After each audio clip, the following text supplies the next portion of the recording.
Hello, hello. How's it going, everybody? Welcome to Panama.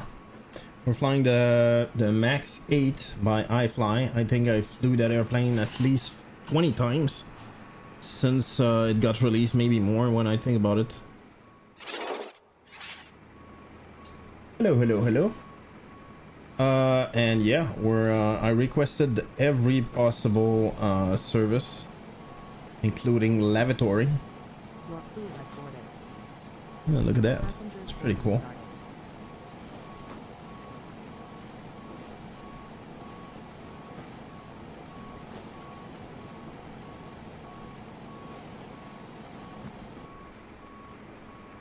And voila.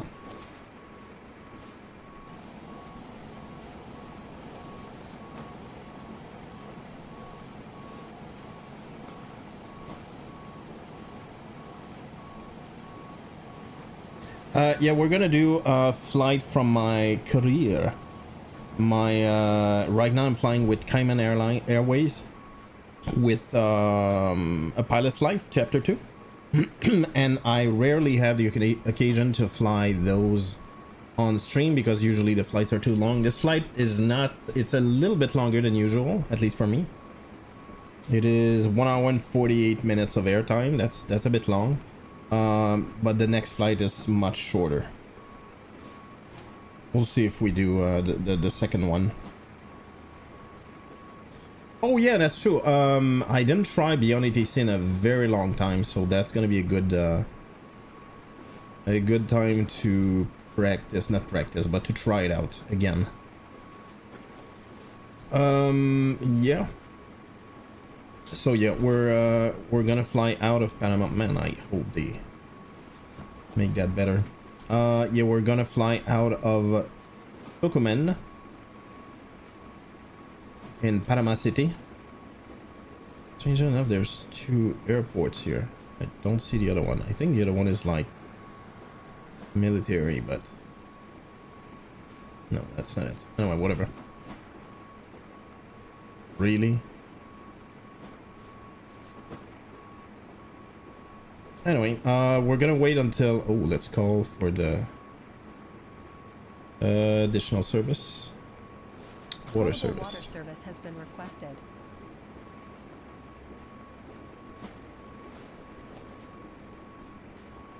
We're gonna wait until we're fully boarded.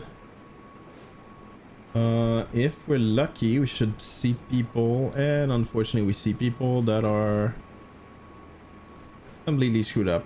And what I don't like about that is I definitely went... Yeah, I don't like that at all.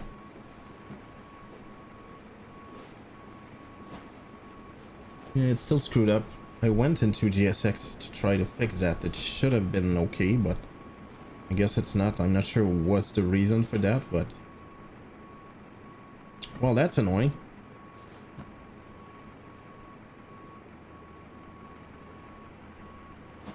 Alright, almost boarded.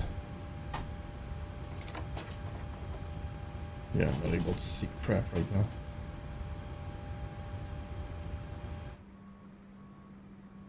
Yeah, it's very strange.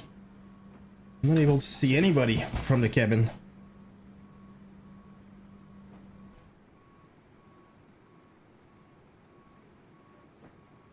Alright, boarding, deplane, sure. Let's do that. Let's go. And that's basically it.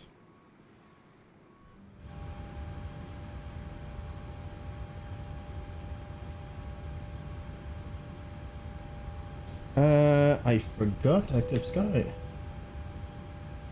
Start that. I don't know why it's not starting automatically. I figure that out.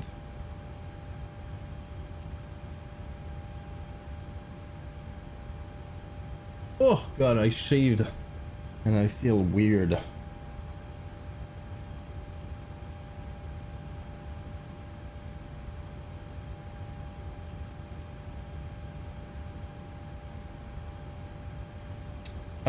All right, let's go with that. Clearance 129 something. All right, here we go.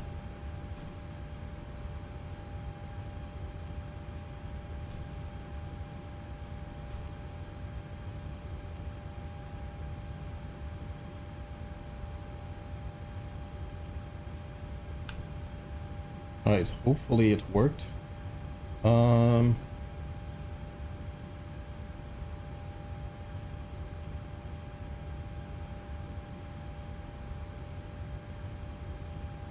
Hmm.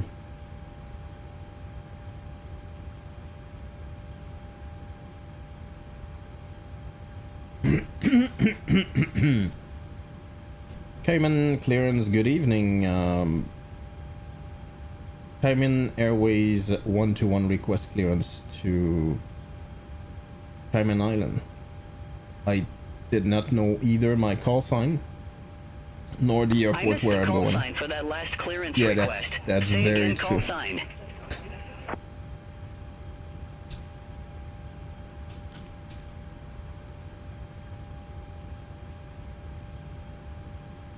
Cayman. Call sign Cayman.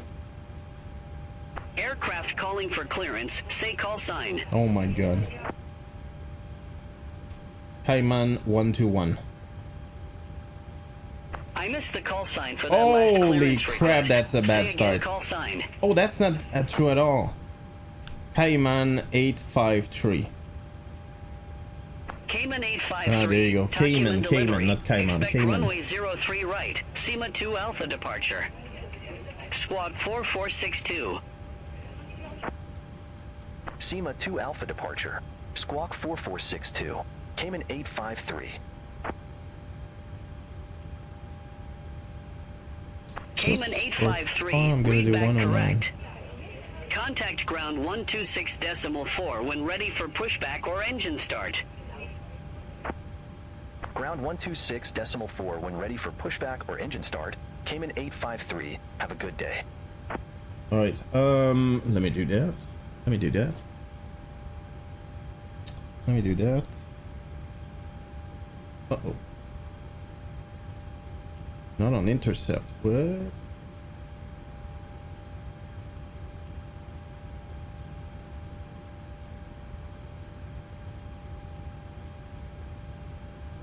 Really? Interesting. Alright, no big deal. Let's do VNAV for now.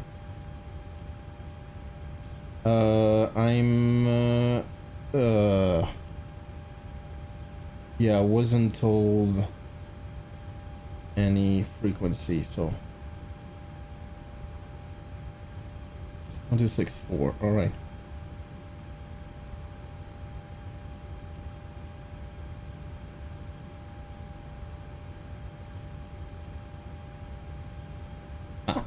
Document ground Cayman 853 request. Push back and start. Cayman 853, Cayman. document ground, pushback approved. Face south. Pushback and engine start approved. Face south. Cayman 853. Boom. Boom.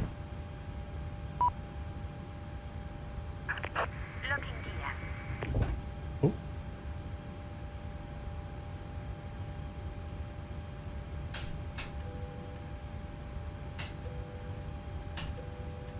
Let's go. We have a little bit of fuel in the center tank.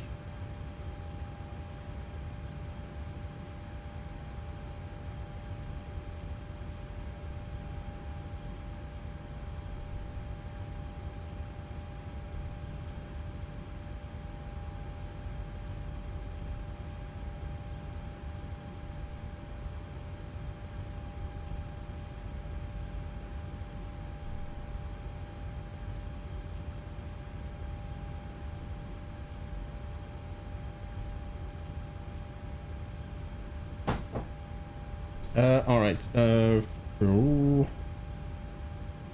Facing. Crap. Facing right. I shall do that.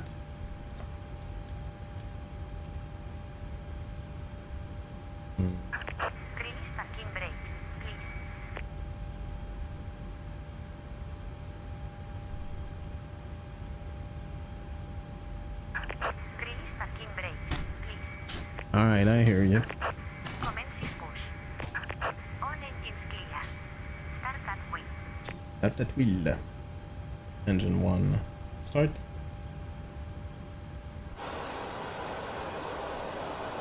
Whoa!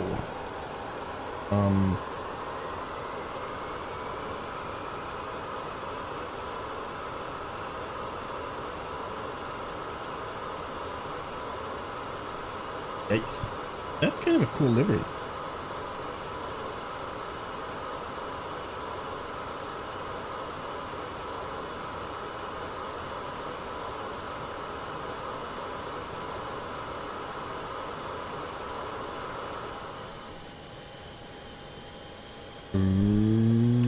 Oops. Would be kind of a good thing to do that.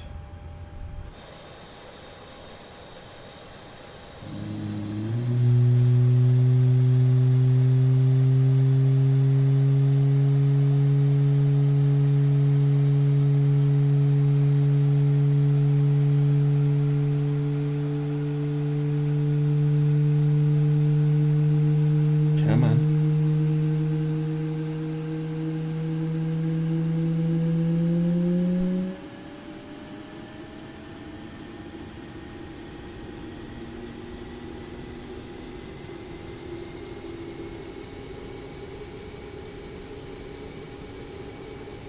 Such a cool airplane. Alright, let's go. 1 is done. Let's start 2. Parking brake set. Unlocking gear. We check until monitor disappears. Monitoring.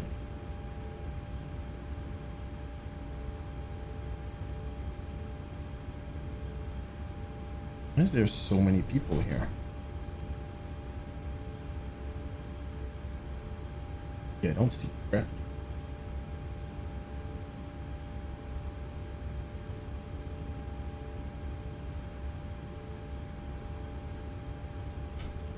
Monitoring, and there you go on. Tow track disconnected. Bypass pin removed. All aircraft be advised information. Kilo now current. QNH1007. An H, really?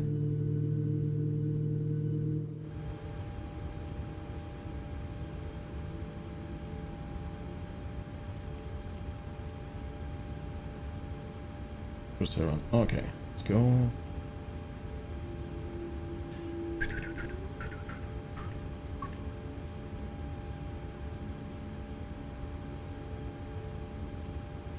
And let's go engine 2.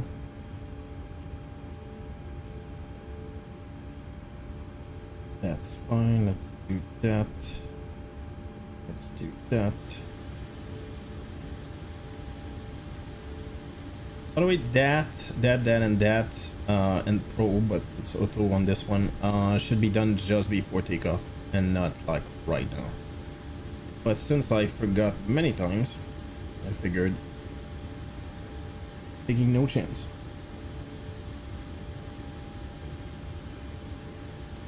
Cayman 853 request taxi to runway. Cayman 853, Cayman. runway Cayman. 03 right, taxi via Sierra 1, Sierra 7, Sierra 4, Lima. Runway 03 right taxi via Sierra 1, Sierra 7, Sierra 4, Lima, Cayman 853. Sierra 1, Sierra 7, Sierra 4. What? Lima. Okay, so right there, I guess. 1. I don't see 7. 7. Yeah, that makes no sense at all. All right, moving on.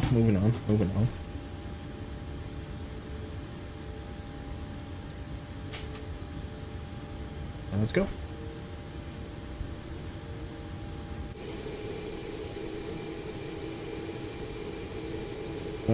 Right, so I was told to go that way.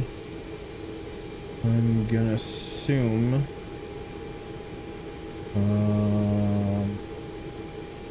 Yeah, obviously there's somebody there, but... Oh, tier 1, 2, and 3. Okay, got it. I was told tier 1. Tier 1. So that's this one. Alright, let's see if we can figure out the Sierra 7.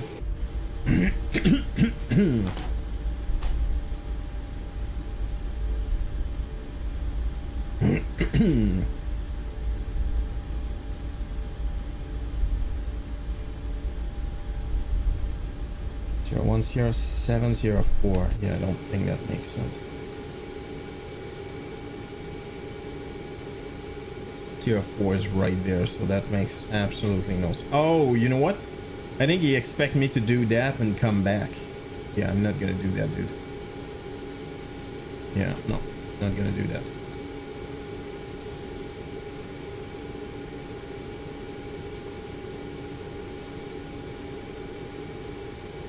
Looks like a brand new airport.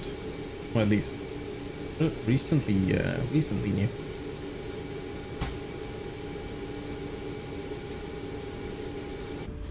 Come on.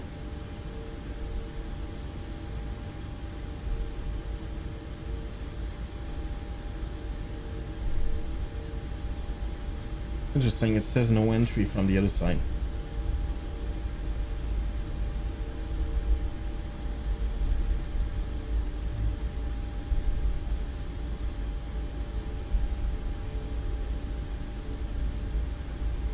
Right, flaps 5, we good. Ooh, I did not check my... Oh, that's a big mistake. I did not check my 646. Oh, look at that. Almost. There you go.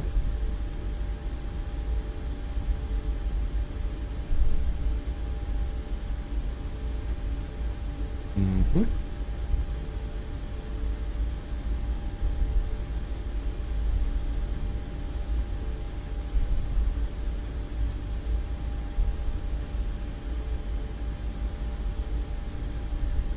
Come on.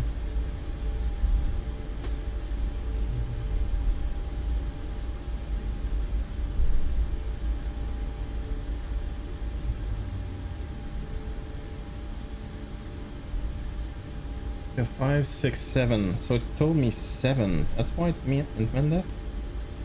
It's kind of nonsensical to me, but... Oh. Whatever. Yeah, that makes no sense. What the instruction that I got makes no sense at all. Well, that's not true. There's one that doesn't make any sense.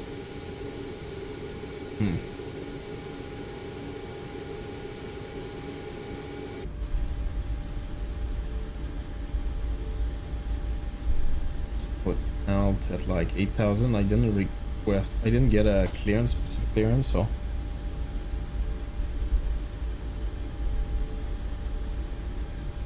Tier 1, Tier 7, Tier 4 Lima. No, exactly. That doesn't make any sense. So I'm not that crazy.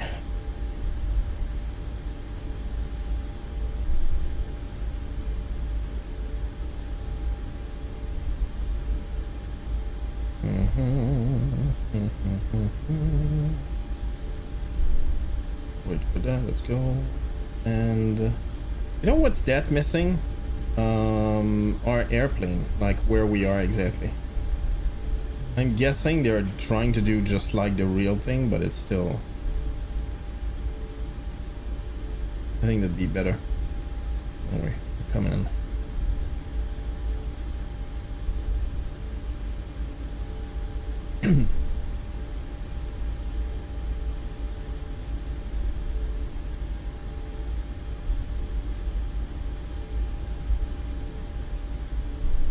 Cayman 853, contact Document Tower 118.1.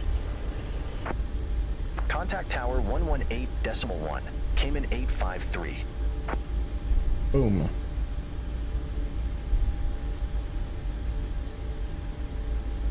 Cayman 853, good evening.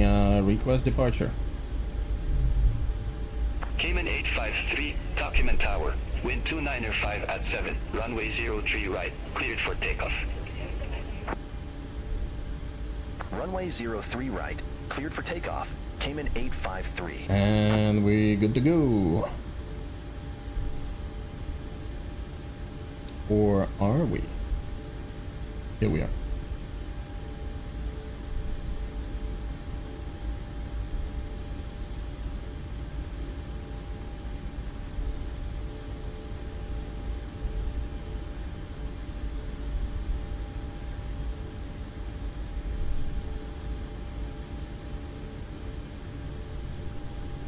Come on, just need to align, and I'm gonna crank the sound a little bit so we can enjoy those cool sounds. You know what? Let's shut the packs off just for the takeoff.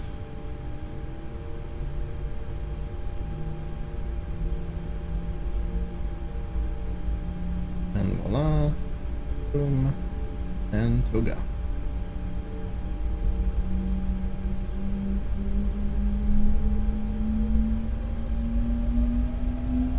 Oh yeah.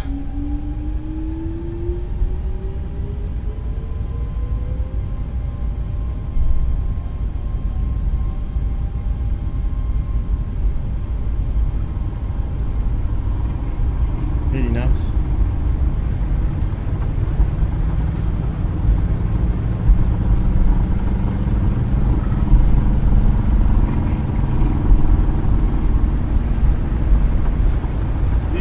Rotate.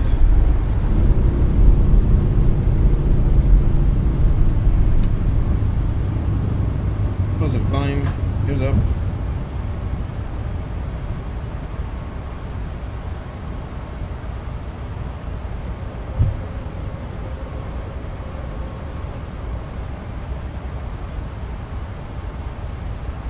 Cayman 853, contact Panama departure 121.2. Autopilot on. Contact Panama departure 121.2, Cayman 853. Panama, Cayman 853, good day, 1,400 feet. Cayman 853, Panama departure, identified, climb to 19,000 feet. 19,000 Climb to feet. 19,000 feet, Cayman 853.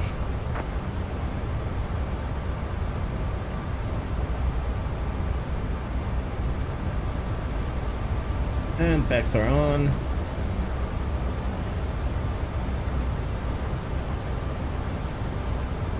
F1.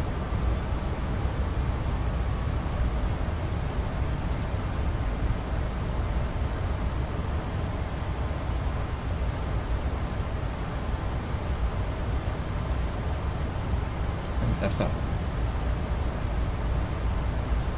Runway off. Mission off. And we're good to go.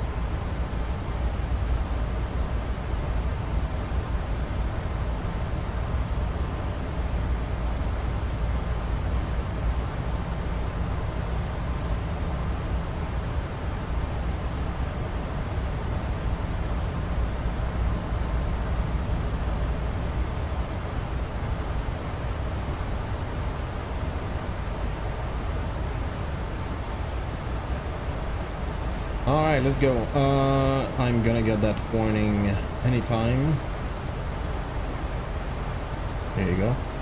Interesting, you don't get that master warning anymore. I did not know that.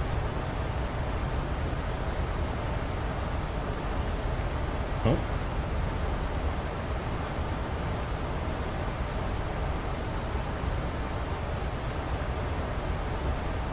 Restrictions or constraints.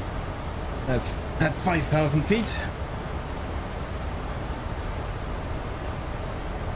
Oh, for those who are actually looking for a cool SPAD profile for this airplane, I uploaded the snippet I made yesterday, which makes every button, every light work with the honeycomb Bravo. I'm not using anything specific for the yoke or the rudder pedal.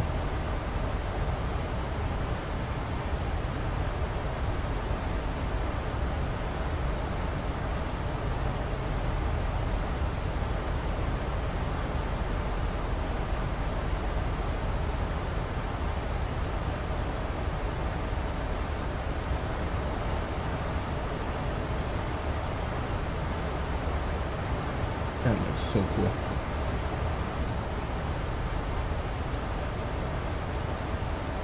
I lost my track IR. Come on. Come on, there it is.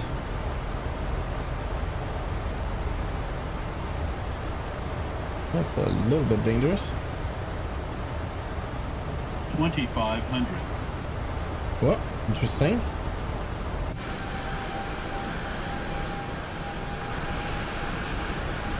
Yep, we're passing right above mountains. You can see how freaking low we are according to the mountains.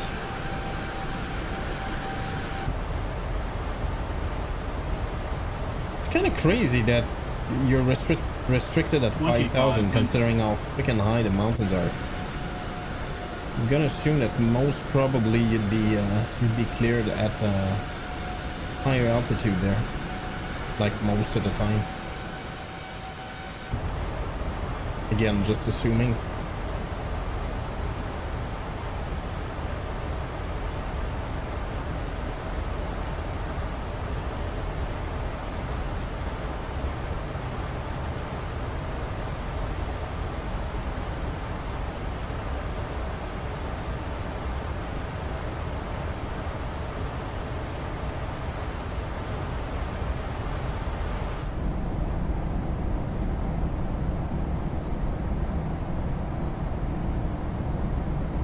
And it's crazy freaking hot in here, or out here. Oh, look at that. That's pretty cool. We're so freaking close to those mountains.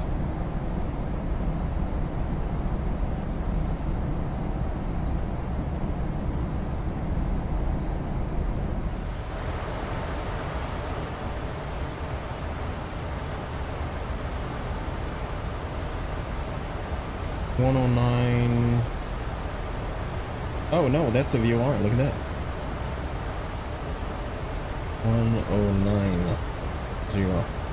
Going.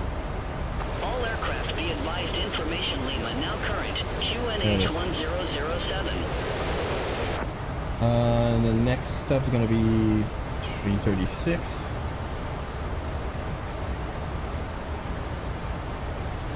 Uh, 336 just for fun, not that we need it, but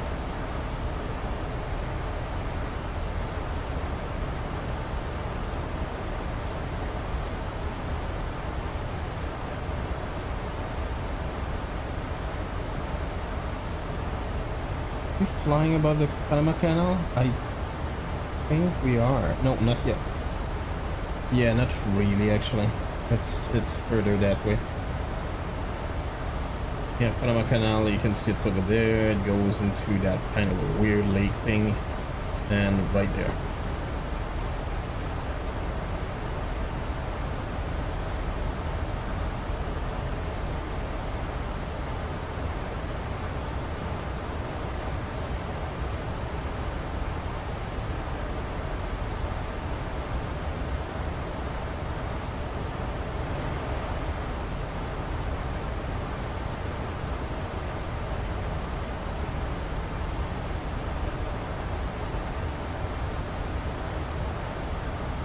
Alright, next up is gonna be we're gonna fly to San Andres, which is, I believe, part of Colombia, if I'm not wrong. And strangely enough, it's super far, but it's part of Colombia.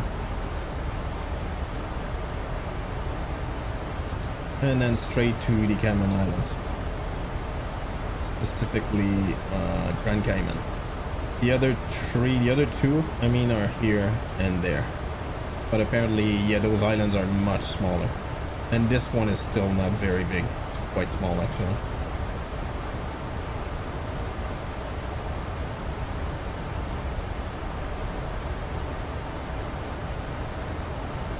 Uh-oh.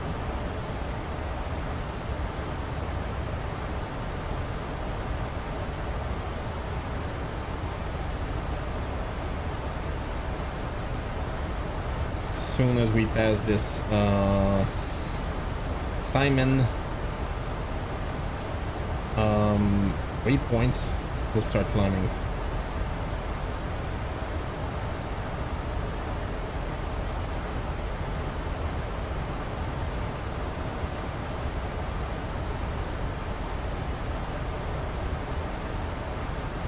Oops. We got that one.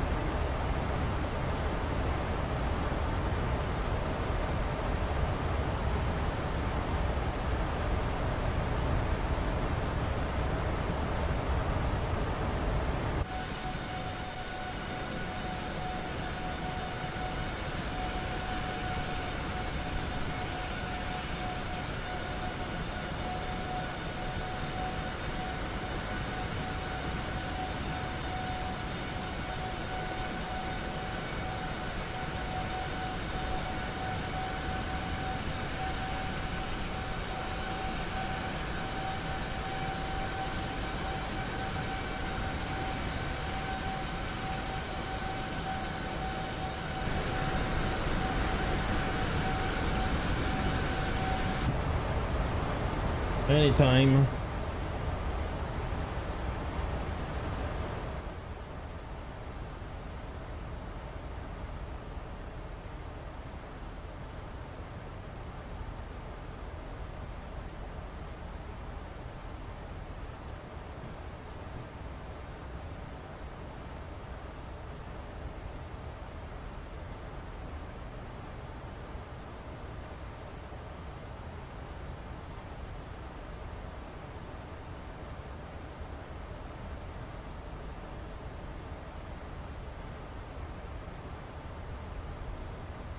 And there you go, revving up, and we're gonna start climbing again.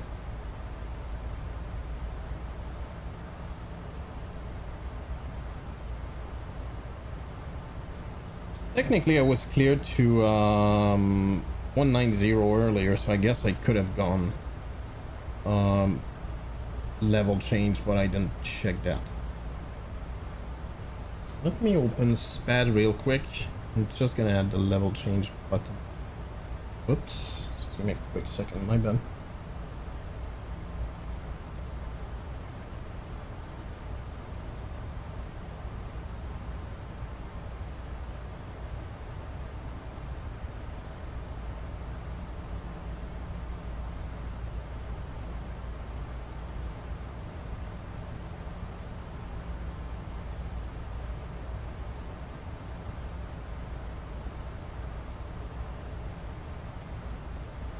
And we're climbing, climbing, climbing.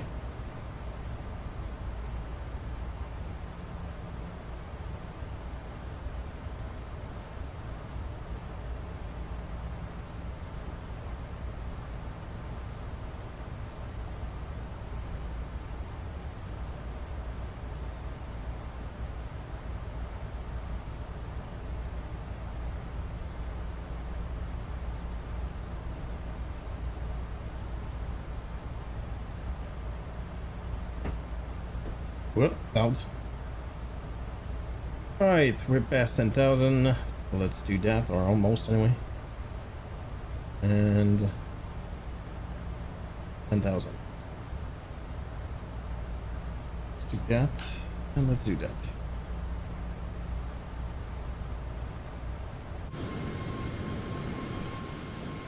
Look at the bird. By the way, for anybody who's interested, or it's a great freaking airplane, and it's very difficult to not compare. By the way, that's a scenery, not loaded. If I leave it, yeah, exactly. It's a weird bug in MSFS 2020, but I hope that they fix. It doesn't happen, strangely enough. It doesn't happen in Europe most of the time, at least. No, that's a scenery loading thing. Anyway, you will see that they will eventually load if I keep checking that side. Pretty sure it's a scenery, it's a landmark I have installed. Hey SG, welcome in. How's it going, friendo? Happy to see you, friendo. How's the flight? It's going, it's going.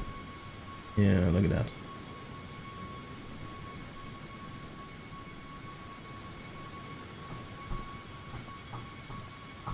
I'm pretty sure. Let's check. Yeah, exactly. That's exactly what it is. I have the Orbex landmark.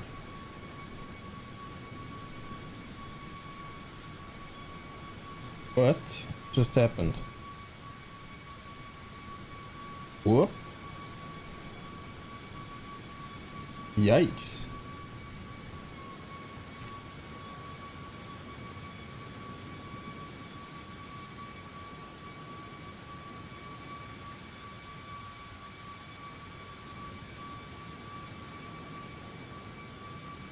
It's gonna pop some clouds any second because active sky just crashed for some reason. Yeah, one thing I would love to see in MSFS 2024 is no more clouds on the orthos in South America in general. Will that happen? That's a different story. Cayman 853, contact Panama Center 120.3. Have a good day. Contact Panama Center 120.3, Cayman 853, bye-bye. Panama Center, Cayman 853, climbing 16,700 feet for 19,000 feet.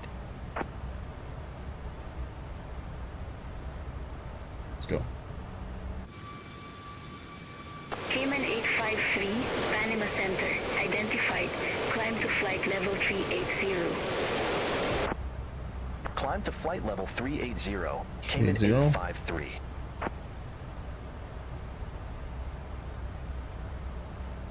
Ooh, that is not cool. That is not cool at all. What the hell is going on?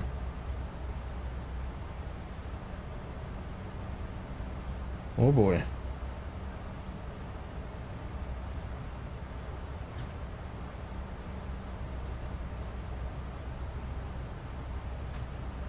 If it does that again, I'm just gonna go with the live weather in MSFS because yeah, it's a crash. That the error reports a bad bad asset.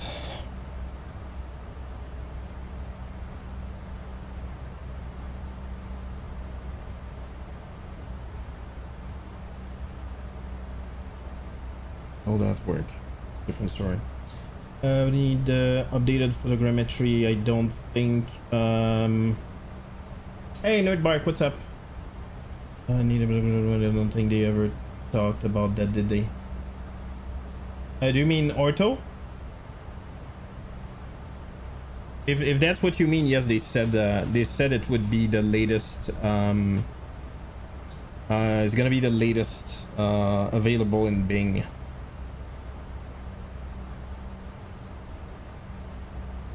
To be honest, I don't think they brag about it for one reason, is like it should have been done a long time ago, to be honest. Well, it should have been done. Anyway, my point is it's kind of a given in my opinion.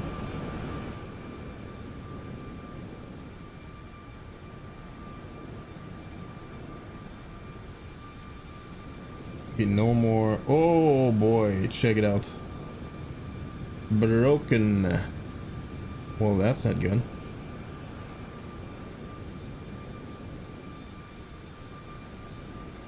Jesus, what's going on? Yikes. Okay, well, something is up with that.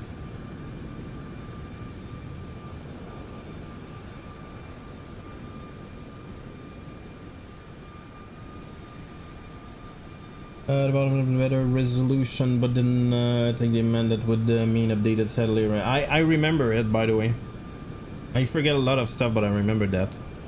But it was mentioned a long time ago, by the way, like many months ago. It's interesting that I didn't read it afterwards, but yeah. If you mean resolution, you probably better mesh, I guess. Yeah, that they definitely mentioned recently, and that was a surprise actually.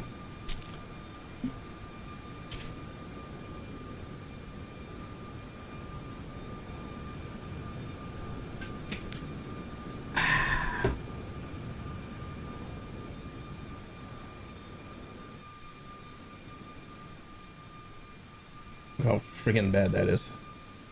And by the way, it's always like that. That in itself will make the world much better. Absolutely, absolutely. And it's quite impressive actually. They're going that that high. I guess you can call that resolution for the mesh. or detailed, whatever. And FYI, that's a big deal.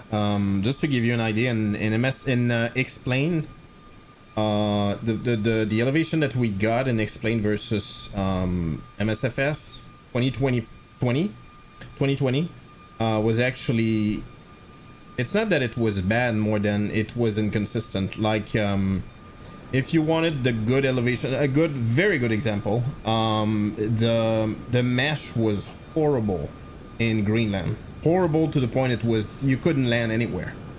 Obviously a runway would be flat, right? And the mesh, the resolution of the mesh was so bad that if you didn't have an airport scenery, it was impossible to land there, like at all. It was just polygons everywhere. It was, I'm pretty sure I have clips of how bad it was anyway. And since I wanted to fly there with the Dash 8, I generated a lot of ortos for all of this part of Greenland, and at least you get like way better mesh because of that. Grounded Mountain land on Kodiak. Oh yeah, baby. I'm very curious to see what Morocco is gonna look like as well. Actually, even Quebec, actually, northern Quebec. Well, northern, like Laurentide and stuff.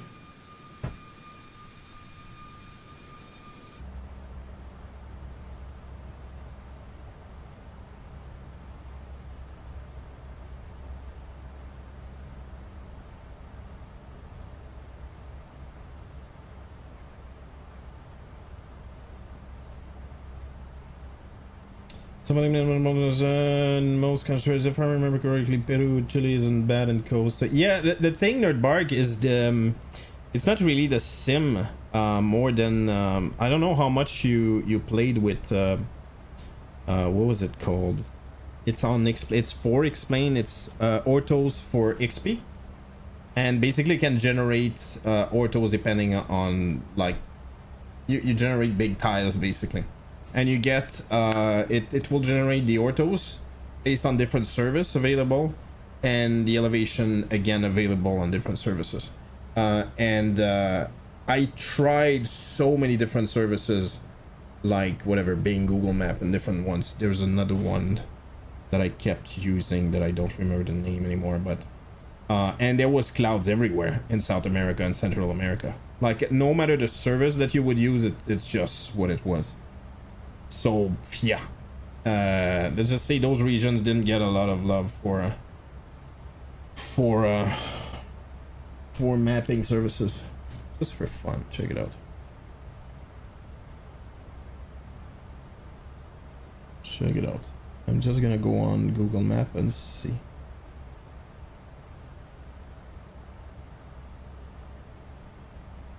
Ooh, that's much better, dude. Oh, look at that. Wow. Okay, that is much better than before.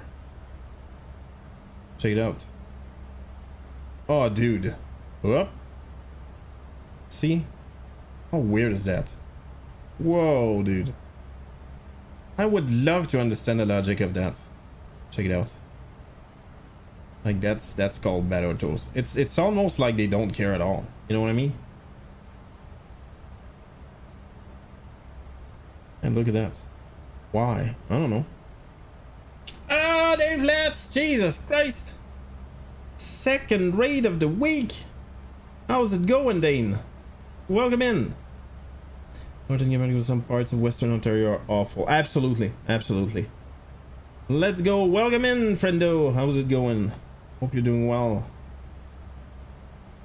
Flying the Learjet. How's the if you don't if you have time, obviously, how's the update for the Learjet? Jesus Christ. I remember that clip, actually. I think it was there when that happened. Ah! Yeah, I think I remember that, actually. That's the Learjet right there. Update the nappin. What do you mean update the nappin? Jesus Christ. Yeah, let's go check out Dane Flats. He's flying the Learjet lately. Yeah, I installed it actually. I didn't fly it yet. There was no update. Yeah, there was. There was one like a couple of days ago. Hold on. I probably still have it actually.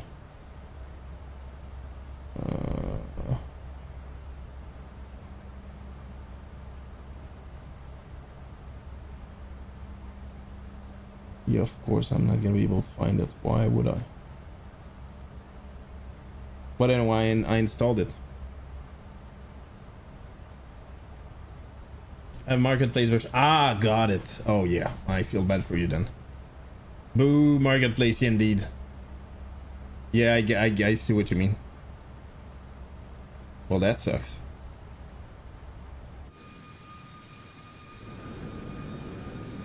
Yeah, honestly, I don't have any more. I don't have a lot of stuff on the marketplace. Obviously, some you just have no choice, but still.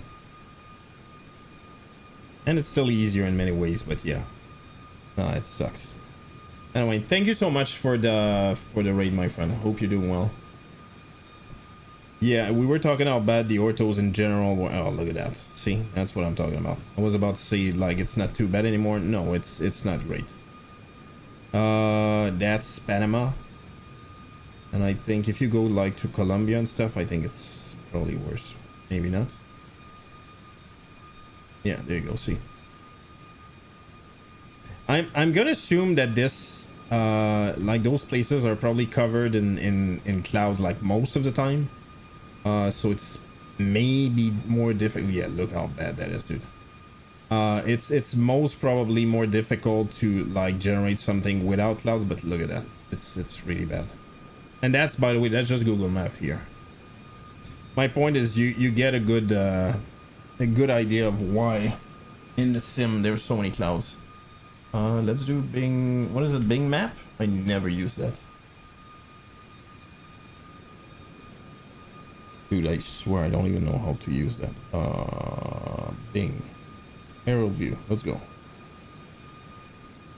Jesus Christ. There's even clouds around my area. Yeah, that's way worse. Yeah, it looks a lot like the orthos that we have already. Oh boy.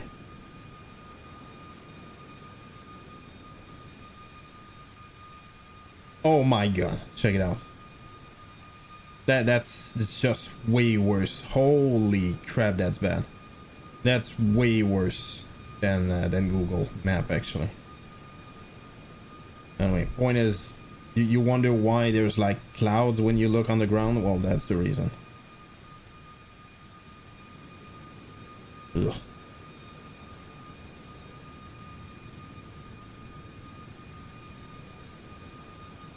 That is horrible.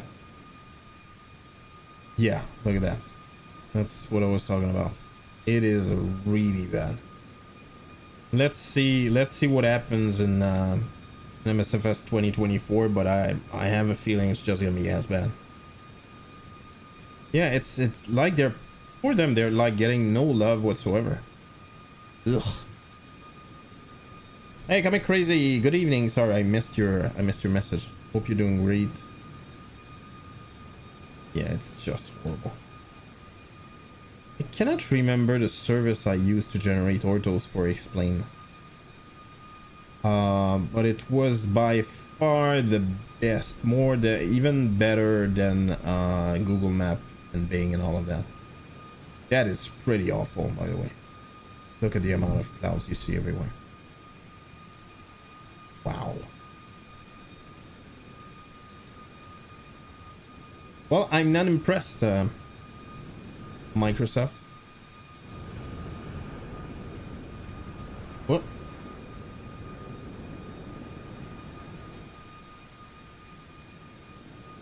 Okay, I'd love to know why is that guy at a lower altitude has contrail. Oh, I do have contrail. Okay, I was about to bitch about the fact that it didn't make sense that I didn't have contrails, but yes, I do. It's just if you look at that like this way, you don't see them.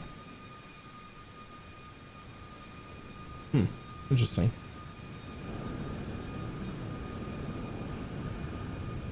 I like that livery as well. Cayman. Cayman.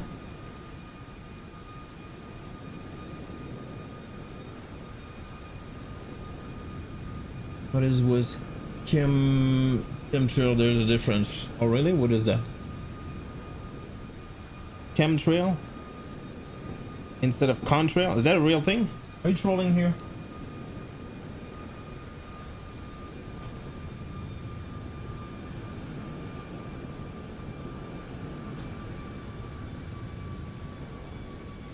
I believe that certain trails left in the sky by airplane are actually chemical. Oh.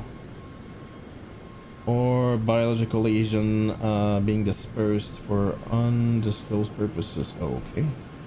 Something considered over all these trails are simply contrails. Aha! Pollution trails created the water vapor. Yeah, exhaust. Okay. That's conspiracy theory with no credible scientific evidence. Aha! ChatGPT.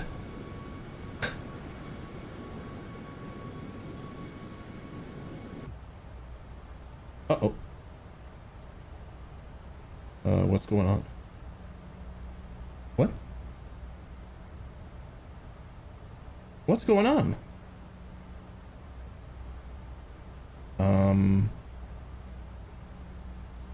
Look at that.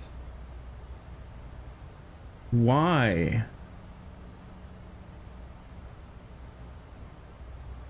What the hell is going on?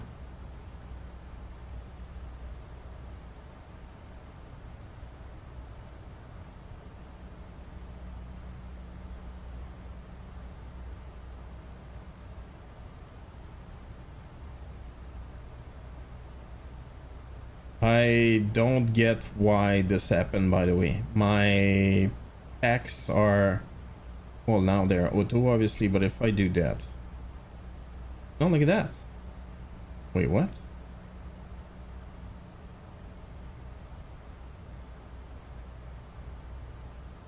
I'm missing something. It should go up, shouldn't it?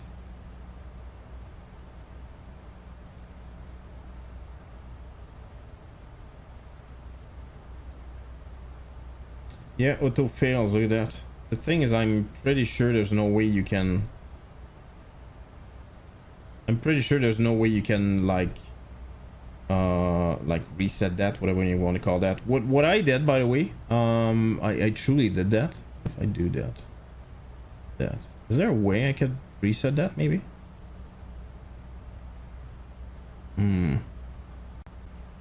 Well, we're dying, by the way, slowly, but eh. Oh no, wait. It's the opposite. Actually, there's too much. Oh, that's the opposite. We have too much pressure, actually. What?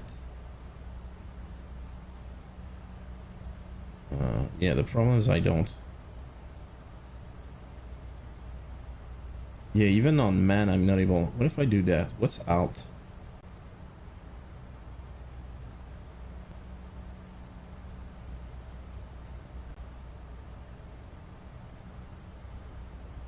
Yeah, that's definitely not correct. It's too much pressure.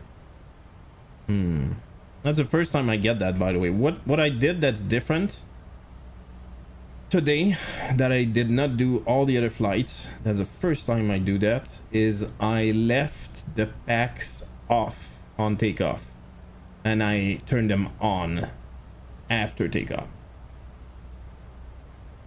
Third bar, try the flying is good. Oh yeah, try trip reset. Where is that?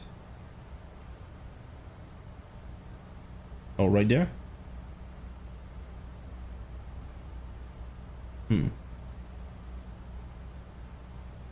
The biggest problem, by the way, right now, if I go man, I need to go open. The problem is, like, the only way I can do that is like by using my scroll wheel. But dude, I cannot keep on doing that forever.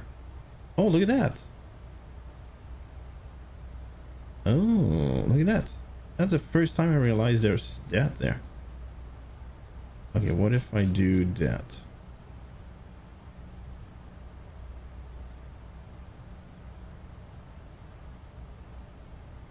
Yeah, it should go down, dude, not up.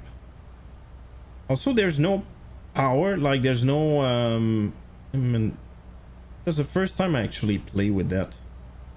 Whoa.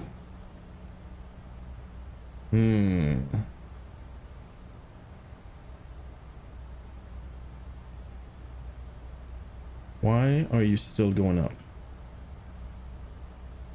Oh, look at that. I'm gonna do that and see what happens. Yeah, exactly. So it gets worse. The airplane would explode basically at this point, or implode. No, explode actually. Yeah, look at that.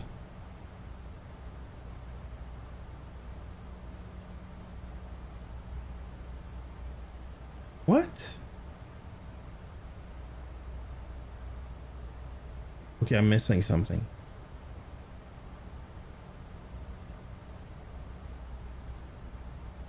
It doesn't make sense to me. If the pressure is going...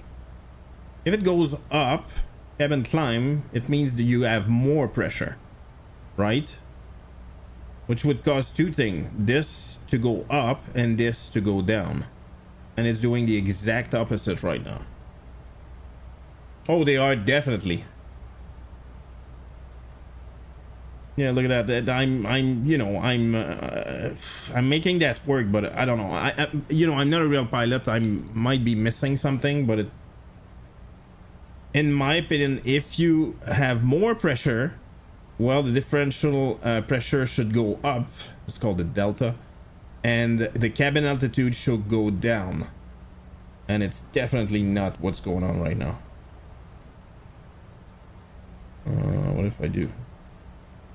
No, still an error. I guess it's gonna keep that error because of that.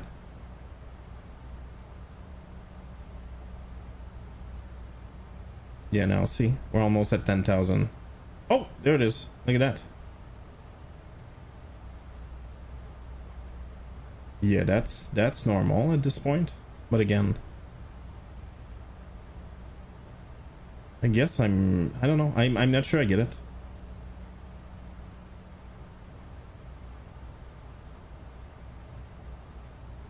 If we go down, it should go down. I don't know. I'm confused, I guess.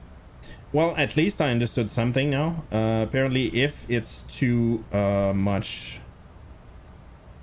offset somehow, there's basically the auto fail, and you have to bring it back to normal-ish in order to reset it to auto again. At least that's the way I understood it. Yeah, I don't, I'm not able to understand why this happened. Also, there was no alarm, by the way. I got a master caution, no doubt. Yeah, exactly. I got a master caution, but I didn't get any sound alarm. What alt are you flying in at? 380, which is, you know, it's not exceptional. It's high, but it's not. Oh, dude. I think we figured it out. Well, I think I figured it out. Yeah, that's definitely it, dude. That is definitely why. Instead of 32. I don't know anything, Nerdbark. You haven't seen anything. Yeah, you're definitely that's definitely what it is. You know what happened lately, and maybe somebody again can explain that to me. It looks like when you set up everything here, the FMC, it looks, hold on. Yeah, 38. At least it happened to me a couple of times already. It would set that automatically, and you can see I didn't pay attention this time, and I paid for it. There you go. That makes way more sense now. Just out of curiosity, what happens if I do that? Yeah, it does change. Look at that.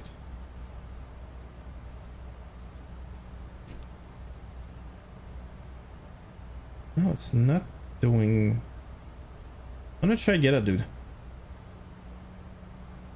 It doesn't mean it's wrong, by the way, but I'm not sure I get it.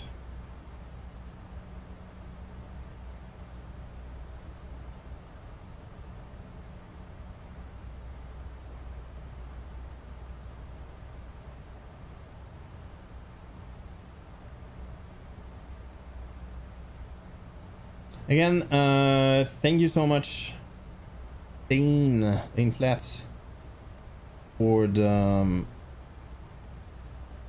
raid.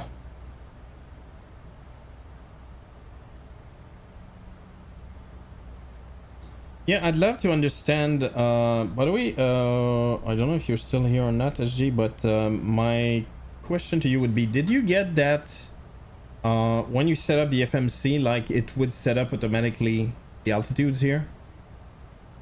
Why it was wrong this time, I'm not sure. I get why, but let's set the arrival. Let's check it out. Always does that. Yeah, it's super weird. Well, apparently you need to pay attention, right? Feels like a bug to me, but I might be wrong. Also, look at that. Oh, it's doing the same thing. Look at that.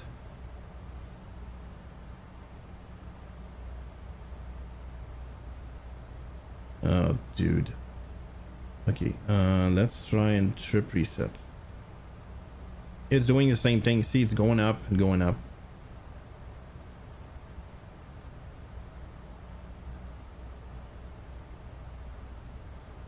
Maybe I'm reading that wrong, but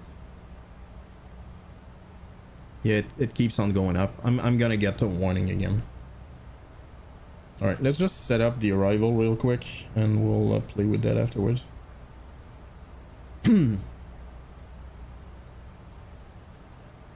crap, dude.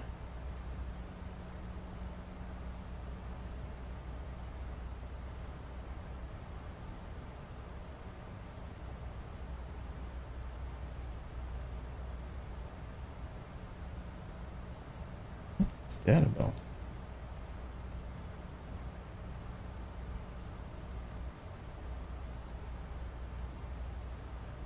Okay, that's kind of weird.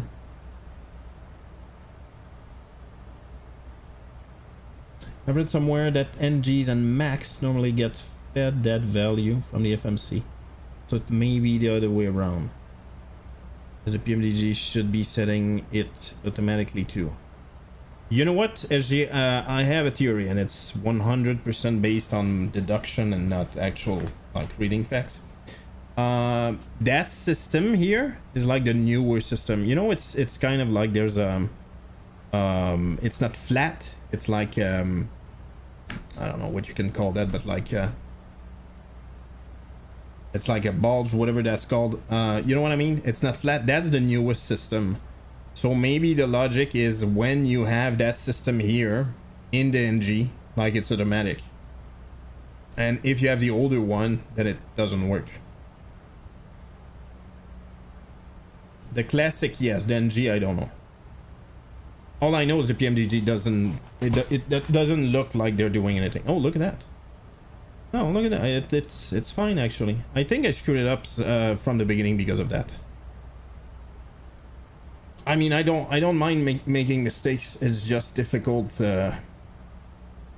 not having the same mistake, like not creating the same problem again if you don't really understand why it's happening. Ooh.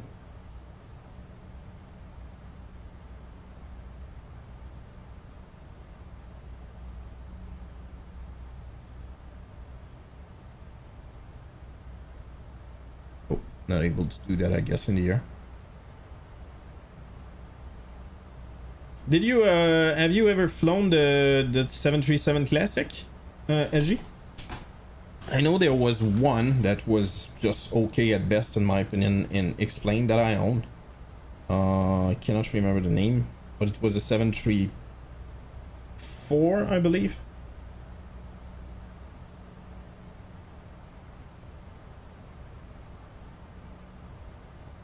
Why is it doing that? Maybe I need to do... I don't get it. That doesn't look right to me.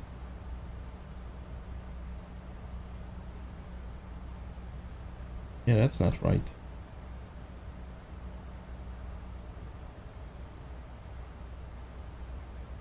Let me move. Select. Oh, Jesus Christ.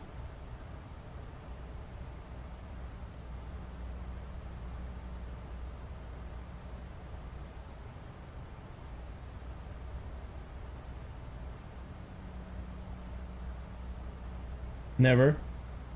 Honestly, in my opinion, like it's first of all, if you flew the NG, you definitely know how to fly the classic. It's the same kind of difference between the NG and the Max versus the NG and the classic, because everything is in analog gauges.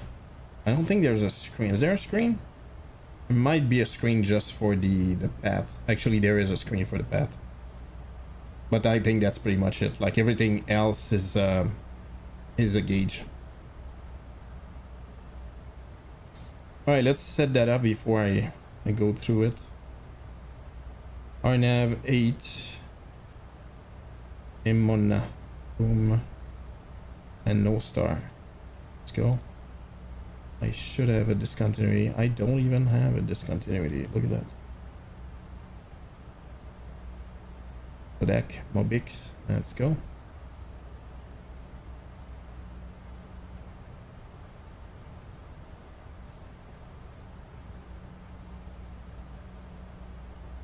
That's just for fun.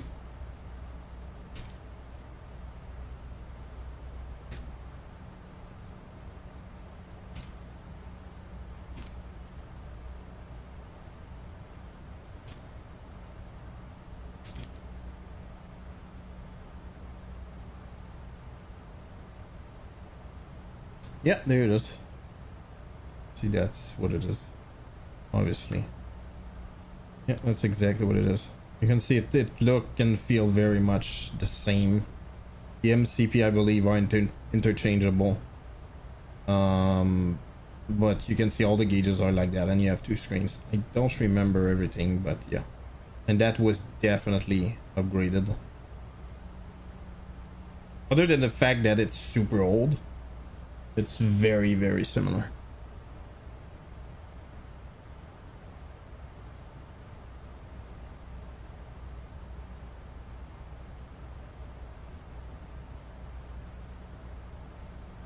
Yeah. Oh, look at that. Holy crap. What the hell? That is a very old version.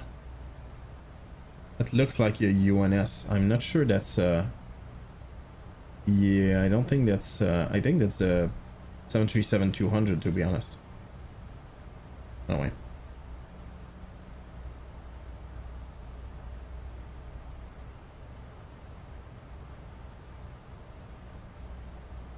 Anyways,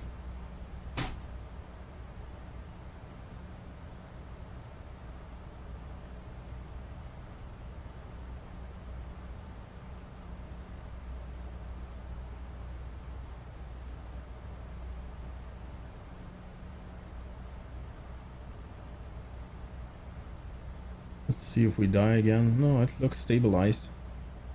I'm gonna pay attention next time where that needle hang out, like if it stays here or lower or... Yeah, I'm guessing I screwed it up because of that. It kind of, you know what, since we cannot really kill anybody, I'm gonna leave it on 3-2 and see what happens.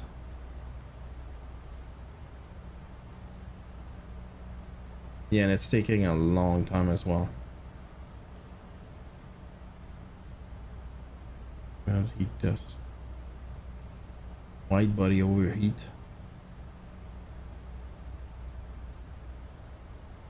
Yeah, I hope, anyway, I hope for Boeing that they upgrade the... I hope that they get a completely new design for the 37 and they name it something like a new airplane, basically. Yeah, auto fail. Let's go. And it's doing the exact same thing, so it was my bad. Yeah, the ears of our passengers are popping right now.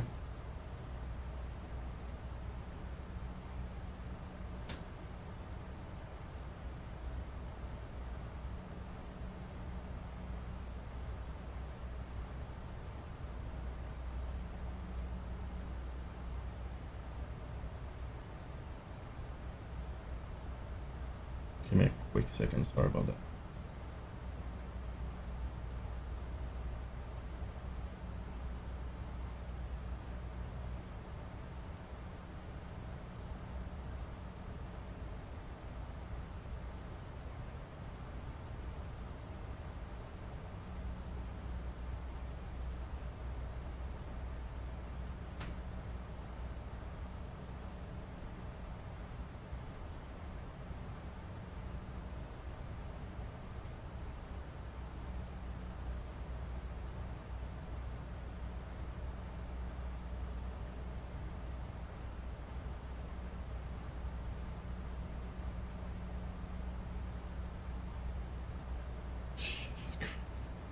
Sorry, I read something. Line drummer, welcome in. And you know what?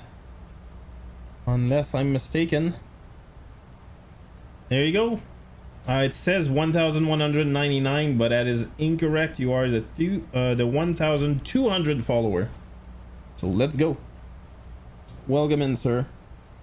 Or lady. I don't know. Thank you for the follow.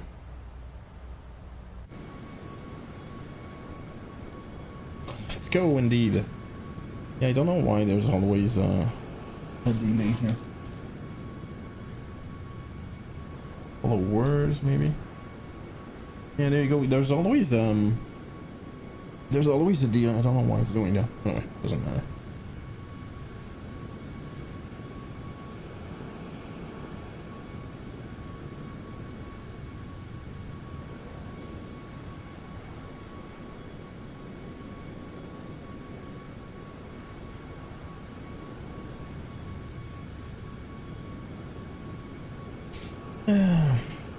Yes, so we're doing one of my flights. I'm rarely able to do that for like to do an APL flight for on stream because they're usually way too long. But this time is kind of an exception. I'm flying with in English you call it Cayman. I'm flying MSI to MC. Oh, that's New Orleans, I believe, to Orlando. Is that it? I'm not used to the 3 letters. I always use the iCal. I think that's what it is. Correct. Let's go. And what are you flying, sir? It Cayman Airways. Oh, event. There's an event right now. Ooh, that's a cool flight as well, by the way. That's Taiwan to Hong Kong. That is a very cool one. Yeah, Taiwan to wait, what? Taiwan to Hong Kong. Fly-by-wire 320 Neo. Got it. That's a great airplane.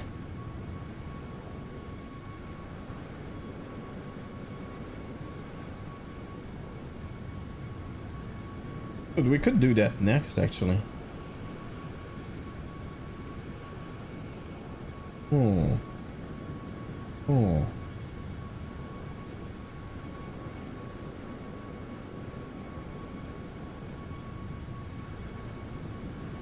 First third-party plane, pretty new. Well, let's go. Yeah, that's a great one, by the way. In my opinion, better than definitely better than the default one, and even better than the V2 that they made. Not to say that it's bad in any way, but the fly-by-wire, in my opinion, in terms of realism, is a big step up. Yeah, let's land and see how I feel, but I'm thinking we definitely could fly that. Whoops. That'd be cool as well. RCTP. Let's see, what kind of airplane fly there?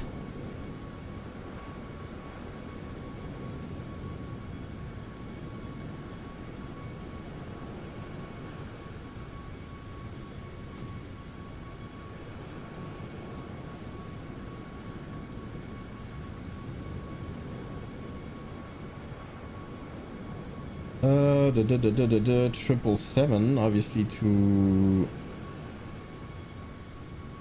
a little bit further, 330, 350, 320, 21.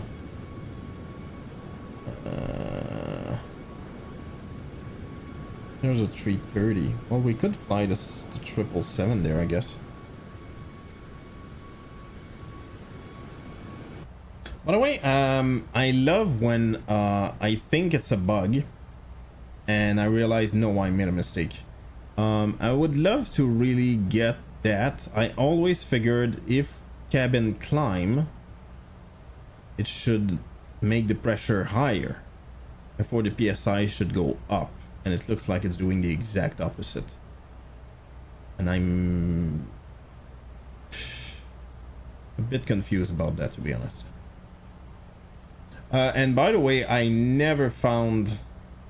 didn't find anything related to the APU revving up. The only thing that I see is to see if when the APU gen is actually showing 120, I believe 124 AC volt. That's the only thing I can monitor. And you see it with the light here as well, which is this APU gen off bus. But it feels like there should be something else anyway. Maybe I'm wrong, but that's what it feels like.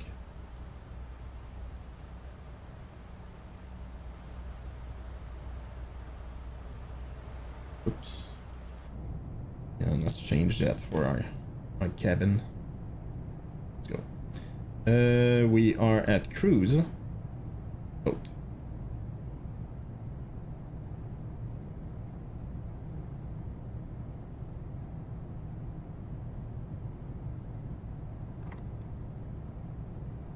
Uh-oh. Oh no. There it is.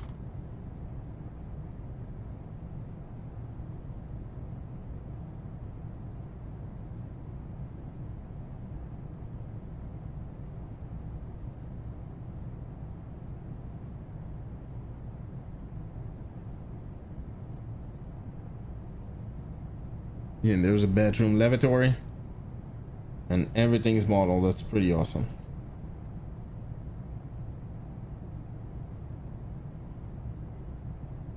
I don't know if you can start. No, you can't. But you can do that. And you can do that.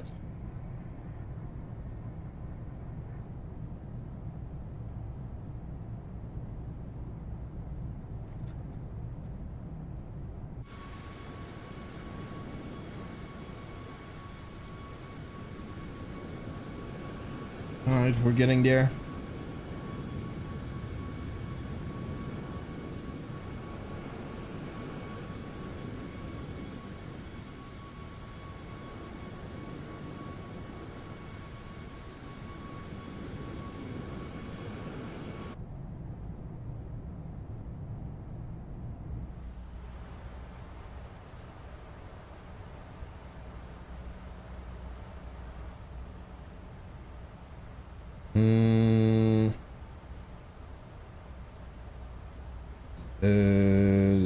Boom. Boom.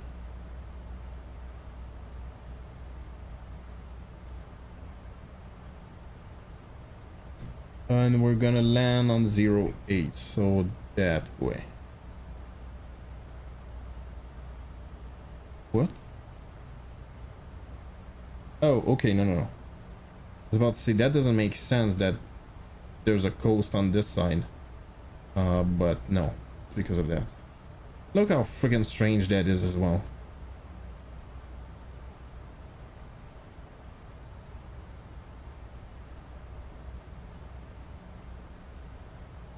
Yeah, and if I recall, and I need to verify that, actually that'd be easy to check on the ChatGPT.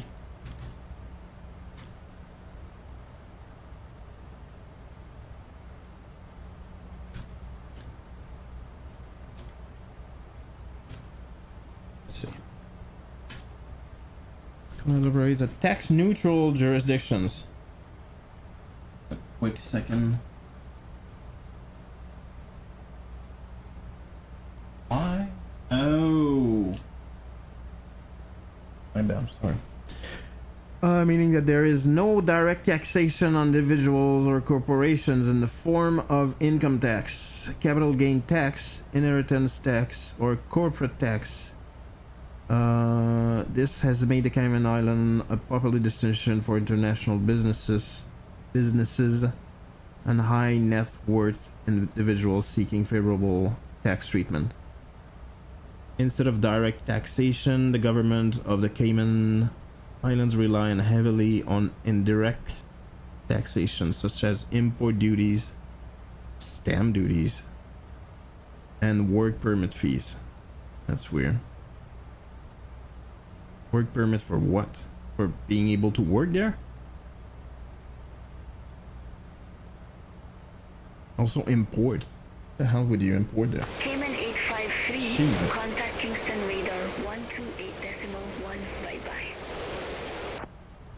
Contact Kingston radar 128.1. Cayman 853. Kingston radar, Cayman 853. Good day. Flight level 380. Cayman 853. Kingston radar. Radar contact.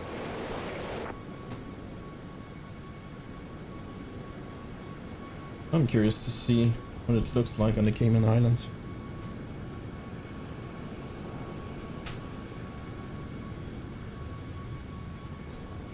What's the name of that billionaire? Ah, God, I don't remember his name. Anyway, he has a house there apparently. Carolina knows. Okay. Oh, there is. Look at that. Jesus Christ. Doesn't look like rich people over there. Holy crap. That's actually a good question. What the hell do they live on? Yeah, that is not a rich area. Holy crap.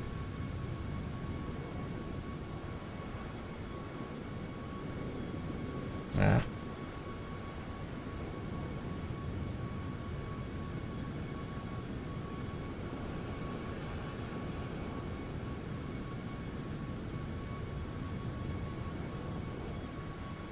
Jesus Christ. I'm guessing that's some kind of motel.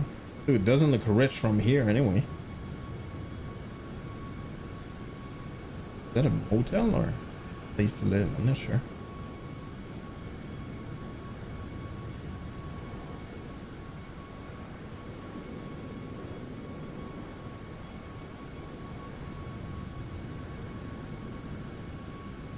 Yeah, I'm very disappointed. I figured I would only see like Baller's house and definitely not. Let's look elsewhere. Oh, let's go. That must be it. Yeah, there you go. Now we're talking.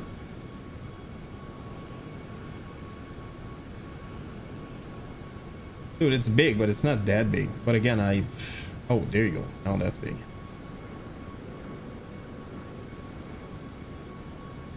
Yeah, I really wonder what the hell, like, how's life there, to be honest. Check it out. Ooh, baby.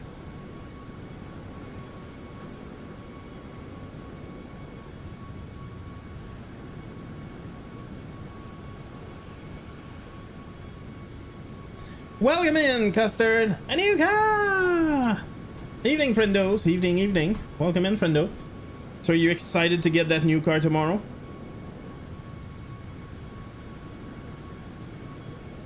Don't get me wrong, that's a beautiful house, but you like that's more the land than anything else that you pay for. That's a house of what? Maybe, I don't know. I would say maybe 2 million here. Oh yes sir, like a little kid, let's go. Well, that's important to, anyway, that's the way I feel. To be what's the, how can I put that? To enjoy those little pleasures and not to forget about it. I think that's part of a secret. Then look at that. Maybe that's for sale. You could buy that.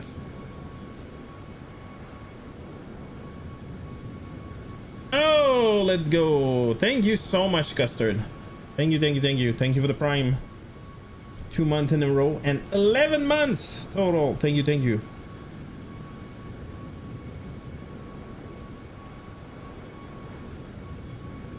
Thank you. It means a lot. I mean it. Good friend. And again, by the way, you should change that. You look an awful lot like SG right there. Actually, I thought you had an image. I'm gonna change that. Thank you, thank you, thank you, thank you. Mean it. Thank you so much.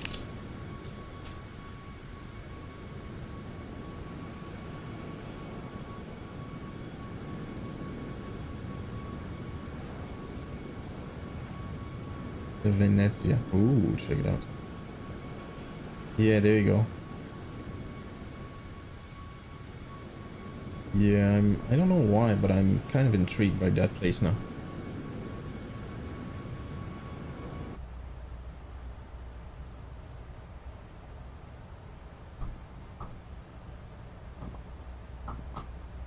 Yeah, thank you so much. Oh, and by the way, I'll have you know I forgot about that and changed. All right, let's go. Let's go. Let me cheat. There you go. Yeah, that's the one I know. That airplane was paid by your subs. I'm definitely not making a lot of money. Definitely not. But I'm very happy when I don't know. It's something tangible, if that makes sense. And yeah, 100% of what I received basically went to buy this one. For you, friendo. Let's go. Thank you so much, Custer. You have that coffee yet? Oh, coffee would be nice right now. Oh my god, it's Friday tomorrow. This weird. This week was super weird. Drinking it now, sip latte. Oh, let's go. Cheers to you then. Tomorrow is gonna be beer day for me.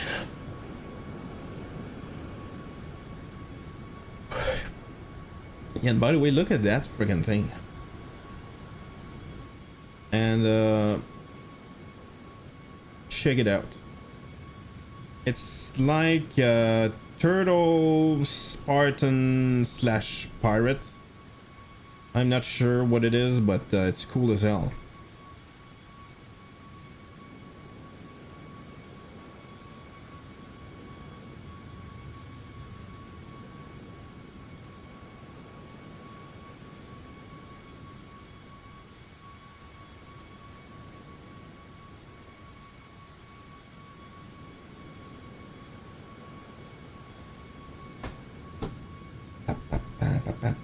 Yeah, my wife is at 4 months already. It's impossible not to show that she's pregnant now. Definitely not.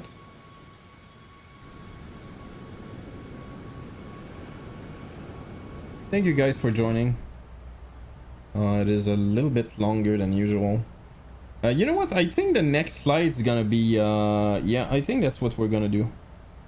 We're gonna do the event on a pilot's life instead, which is a flight from Taiwan, Taipei to Hong Kong. Let me add to my event. Active flight. Oh, really? Okay. To my car for a week. Something would happen before trading. Is that so? You still have to go to work, or you're able to work remotely? Still enjoying that job, I hope.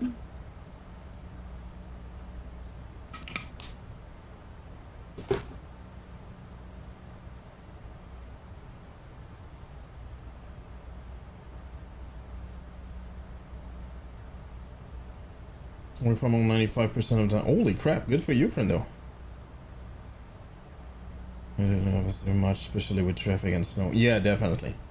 No, it's anyway, to me it's kind of funny because maybe it's an introverted kind of thing, but dude,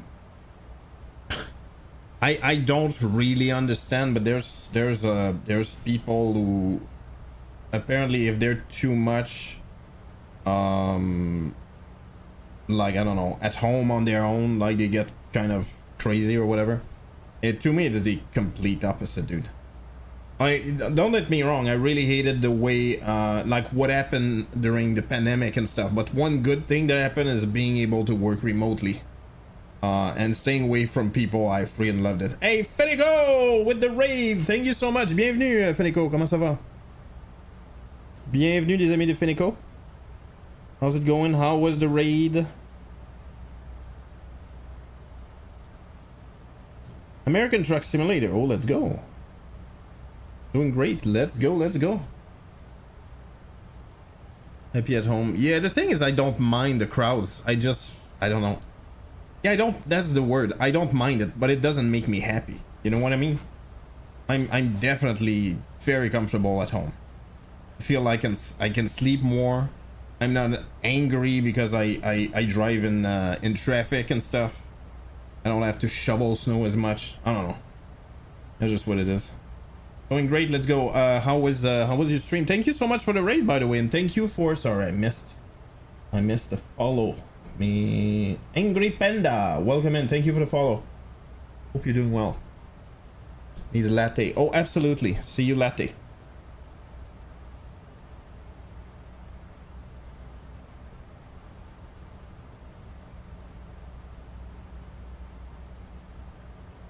Let's set that up. 1,500.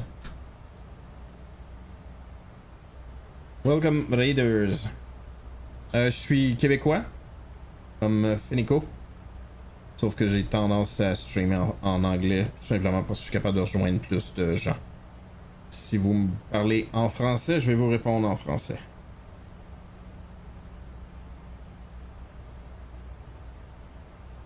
Oh, what the wow.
Yeah, anyway.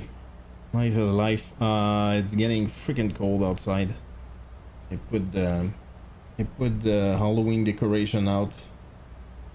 I should say not out, up.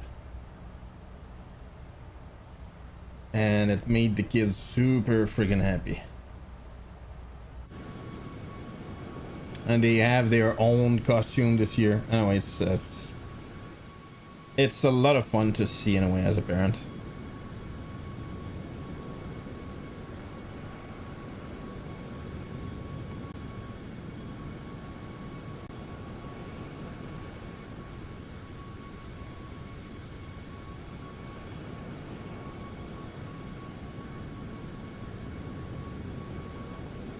And believe it or not, we might move. I talked about that not that long ago, actually. And there's like a lot of stuff going on that we're not so sure what we're gonna do. And I dread moving. I hate moving. I freaking hate moving. You guys have no idea how much I do. And I'll do anything to move, and it feels like we moved quite a bit. But yeah, it is what it is. Thank you so much, everybody who subbed. I'm saying that while I know a lot of people are on the ad right now. Thank you so much, and no matter if you're a sub or not, you're very much appreciated around.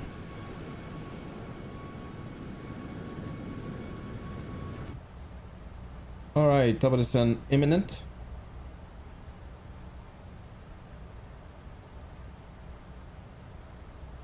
Whoops. We have 15.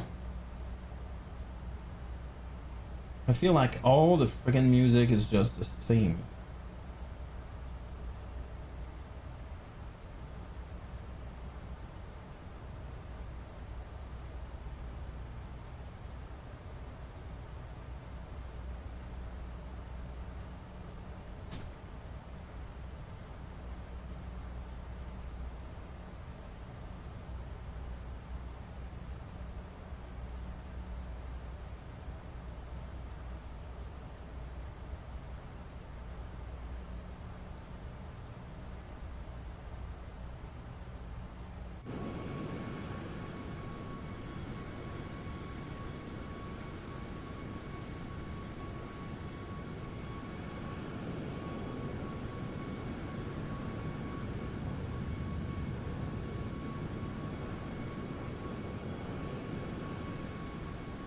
Welcome back, people. From we're stuck behind that ad, or those ads.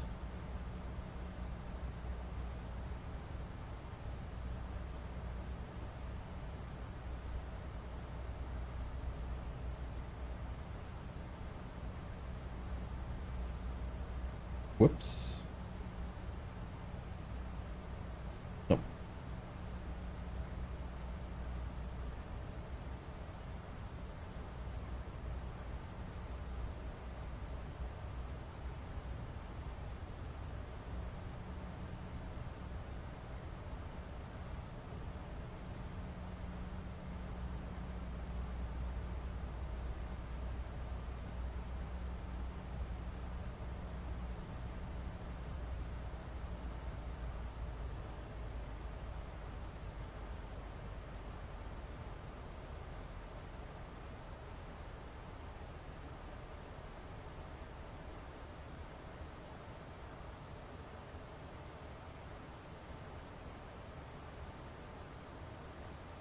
Cayman 853, you were assigned flight level 380. I show you at flight level 369er. Climb to flight level 380. Roger. Climb to flight level 380. Nope. Cayman 853. Ready for descent. Cayman 853. Cayman 853, Bugle 3, runway 08, descend to 1,500 Let's feet. go. QNH 1012. Bugle 3, runway 08, descend to 1,500 feet. Cayman 853.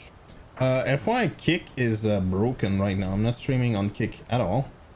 What's that called? The control panel is completely screwed up.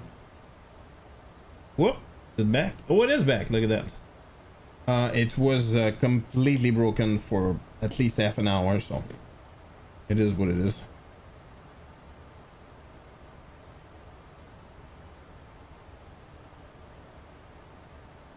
Hey, Speed McQueen helper. Sorry, people on YouTube. Actually, I didn't have the chat open. Say something. I'm not a freaking monkey, dude. Speed McQueen. How's it going? 737-800. It's not. It's actually the 737 Max 8.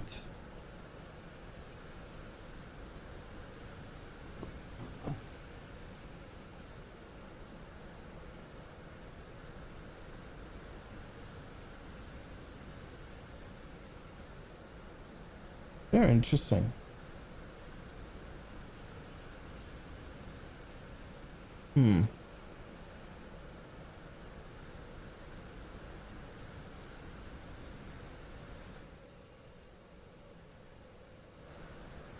And we're descending into Grand Cayman.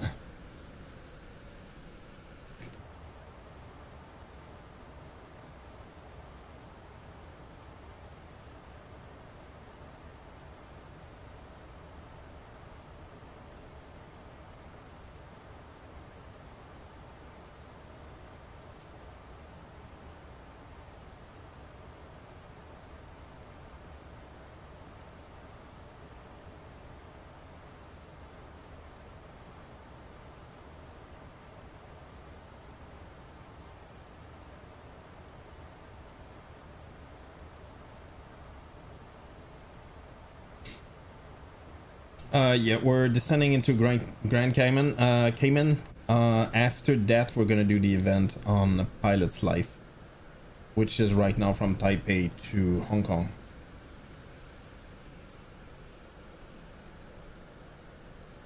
Well, it's not the greatest.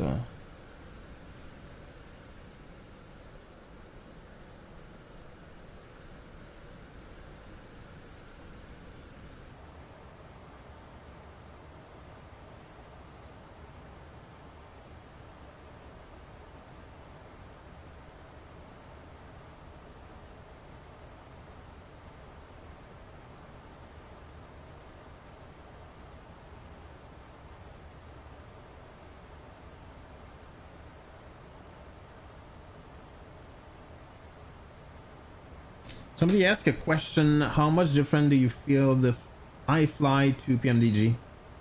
Do you like it more? Not really. I think they're both great. And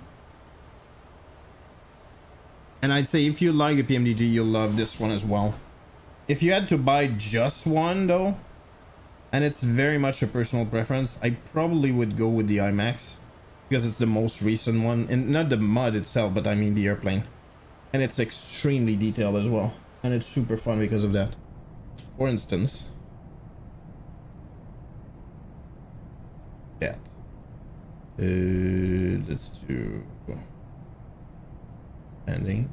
Boom. See. Anyway, small things like that I really like. There's sunset, sunrise thing. Ooh, let's do that. Anyway, small things.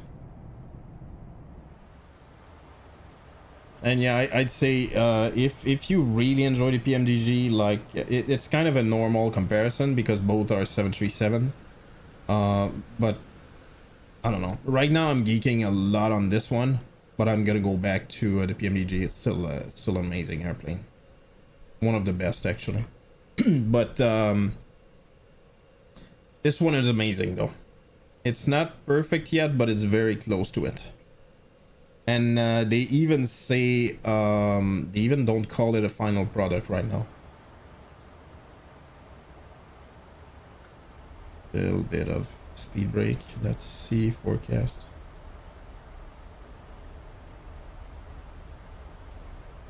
Predictions are on. If you want to try to predict my landing rate, you can type !predict minus whatever number you think I'm gonna do, or spend some channel points if you're on Twitch.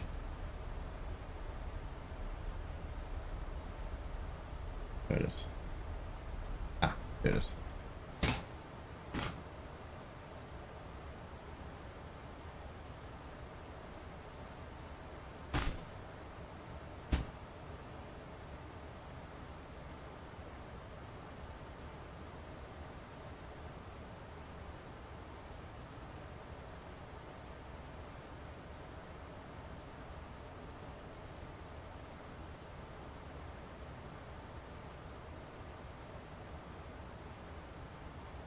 Oops, that's another thing.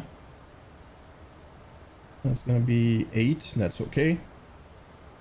And pressure is going descending slowly.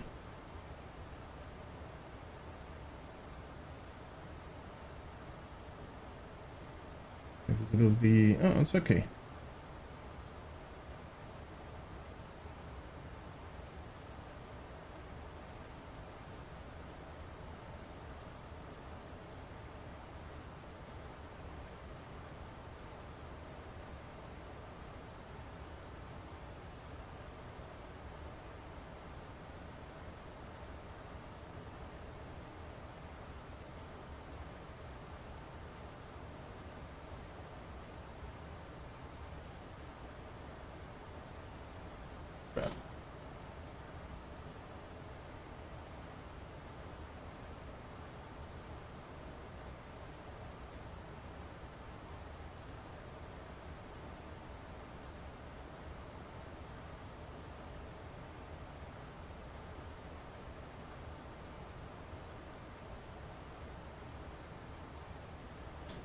Ooh, didn't think of that.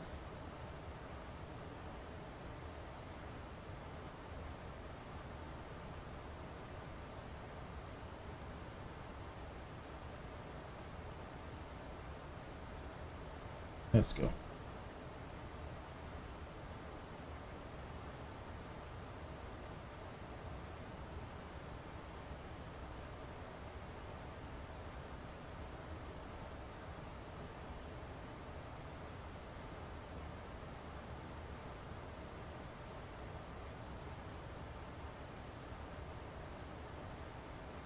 There you go, transition level.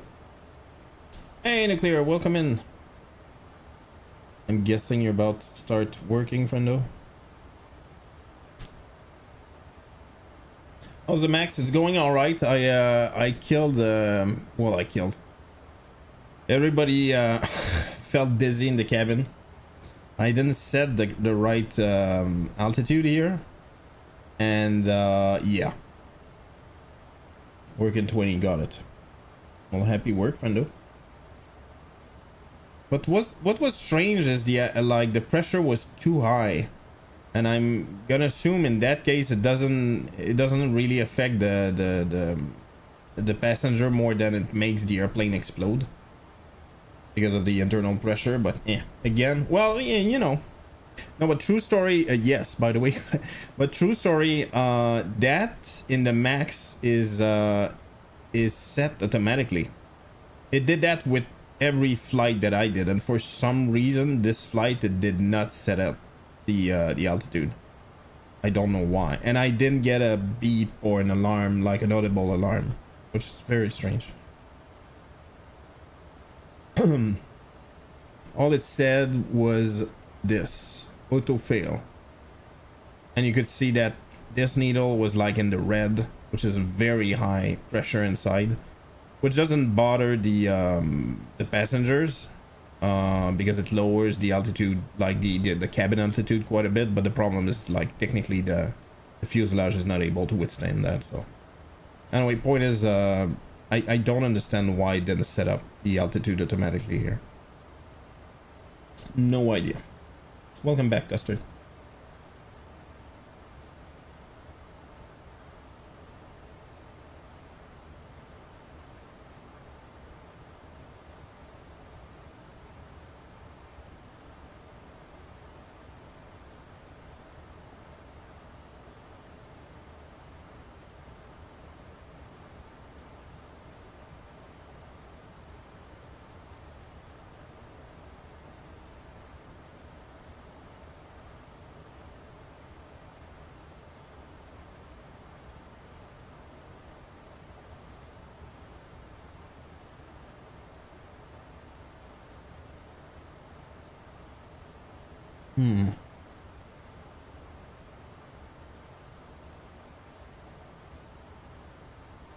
All right, let's get ready for landing.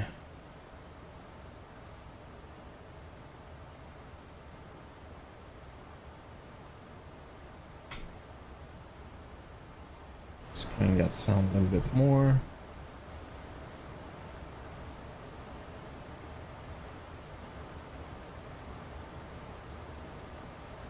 How long is that runway? It's freaking short. Let's go 3.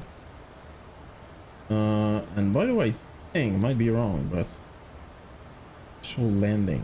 Oh, check it out. Cayman 853. Contact Cayman approach 120.2. Contact Cayman, approach 120.2, Cayman 853. Cayman 853. What is really? 0,800 feet with information, Romeo. Cayman 853, Cayman approach. QNH1012, expect radar vectors for RNAV runway 08. QNH1012, expect radar vectors for RNAV runway 08, Cayman Interesting. 853. Wind's gonna be 60 at 11. Not sure why it's written like that though. Temperature is 29. QNH is 29, the small 88.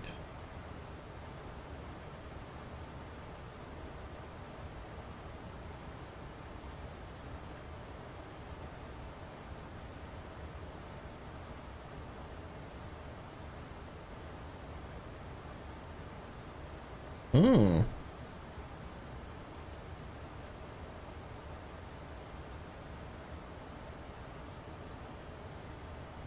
$2,211 and 1, I mean. That seems... no, that's feasible.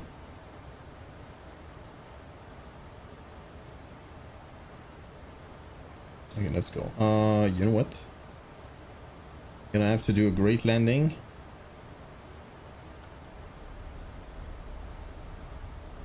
Ra-ta-ta-ta-ta. Let's go and do that.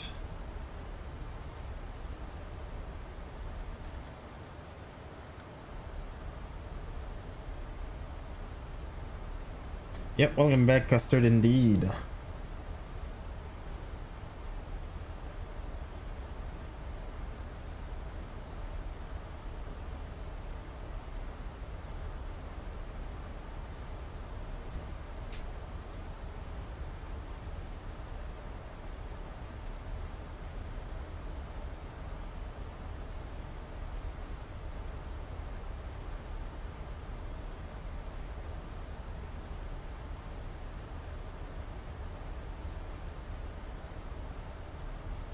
Ooh.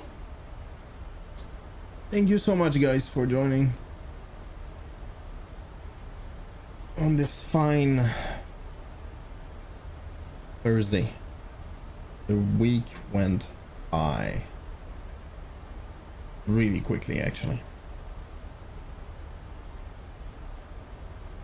And the kids didn't are back in daycare and they didn't get sick yet. Let's hope it lasts more than 1 week.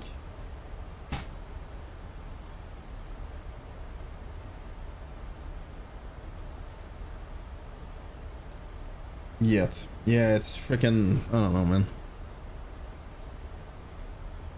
I don't know if I told that story or not, but like both... Anyway, my oldest had ear infection, otitis or something.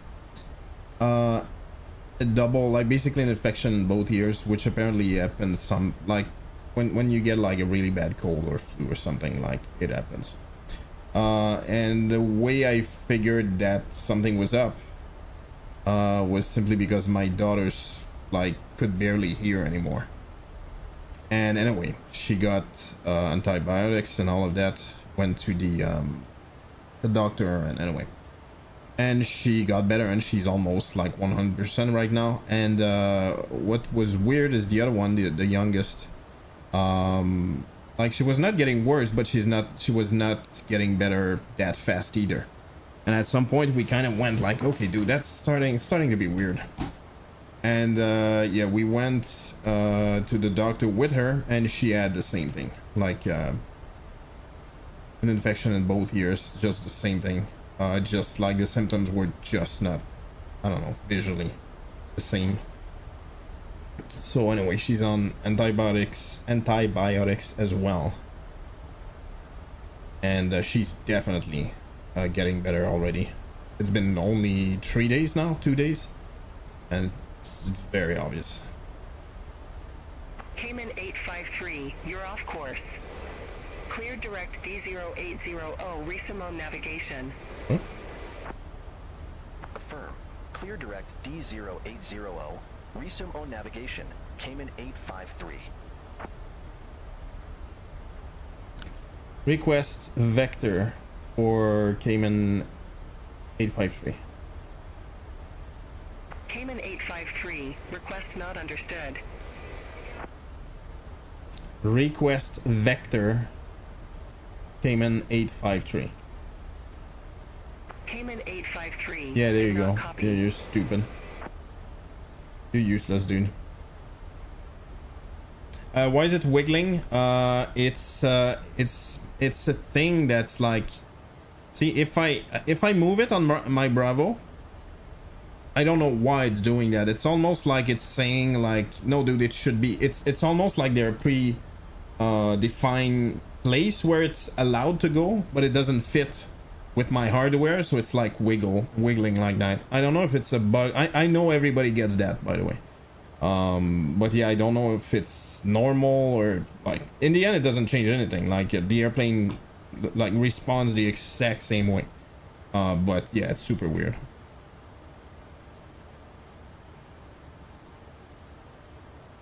In nuclear, you have the 737-800 by yeah, I think so, by PMDG, I believe. Double key bound, yeah, and I agree, but you can see like,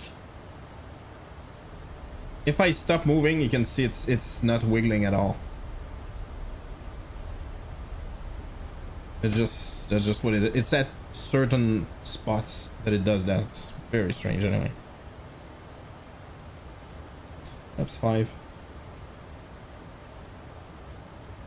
Why are you not going lower?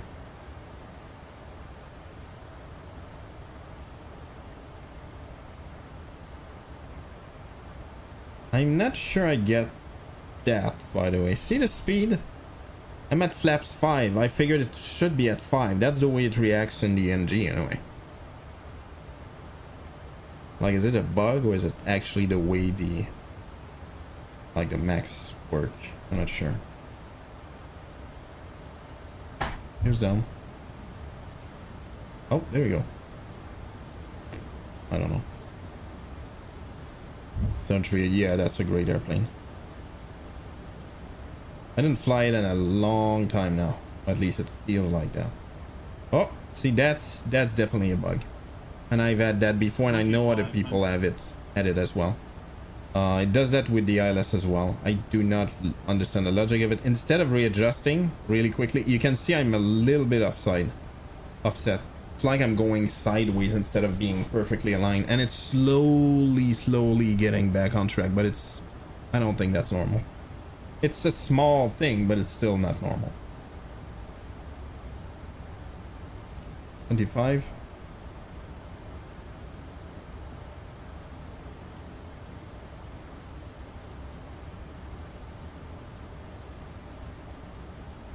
Cayman approach, request landing runway 08. Aircraft calling. Did not copy. Yeah, you're gonna be a pain in the ass. Let's go.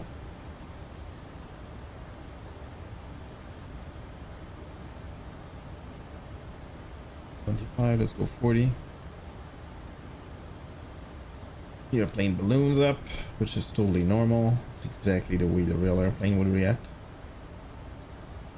33 and 38. Yeah, that's exactly at 5 above. But I'm at 5. Wonder if I do. Yeah, I'm not gonna do that, but I think if I change the wind correction here, the speed will change. Actually, I can. No.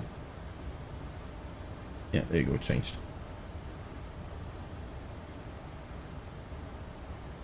Alright, landing, and I did not set my minimum. Okay.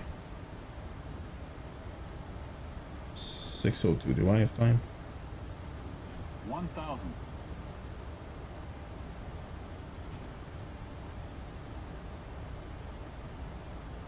And voila. It's 2, flaps full or 40. The runway is quite short, so you need to land basically.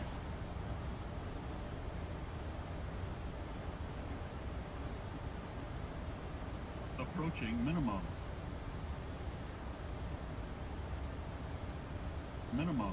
Cayman. What's up, Digi? Continue. 500. My airplane. Whoa, dude.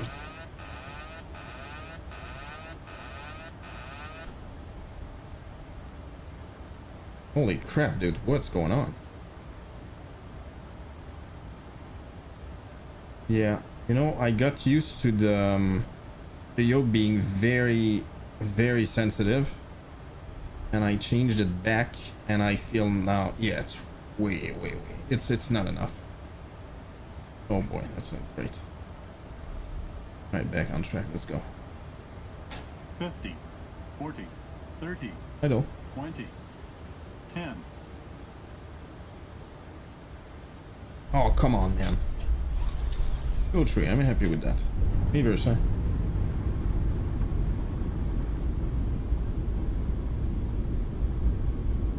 Whoa!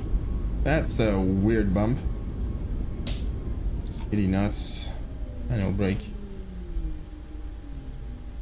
Let's go. Thank you, nuclear.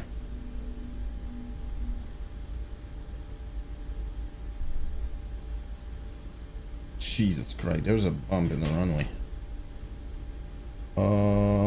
Right, so we do that.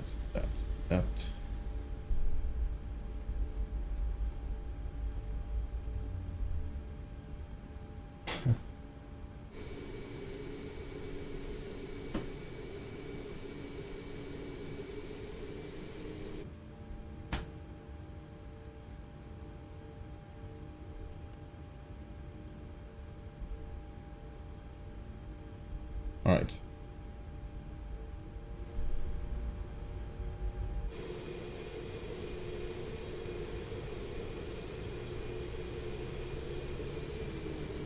Welcome to Grand Cayman.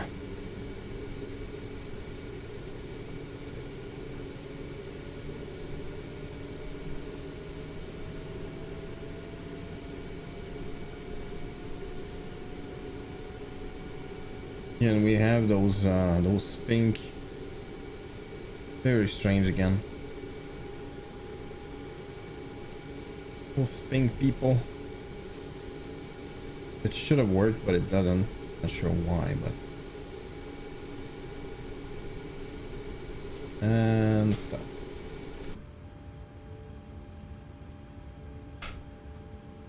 Let's go.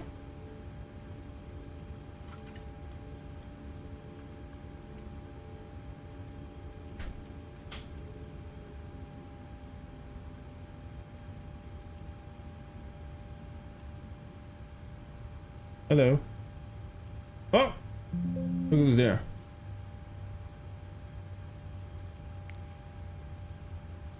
Deboarding. Boarding requested.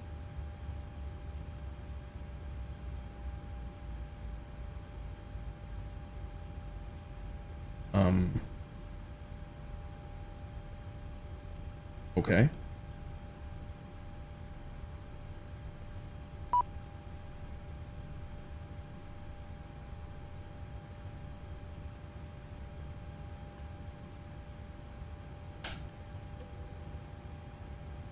All right, well, here we go.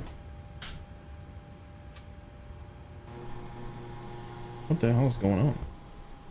Oh, interesting. Passengers the boarding Oh, zone. really? That doesn't look right. Maybe it is, but I don't know. Why would it be only the... Like, not... Why would it not use the front one? Yeah, that one is not open either. Yeah, I think it's broken. Yeah, it is broken. Oh, well. What the...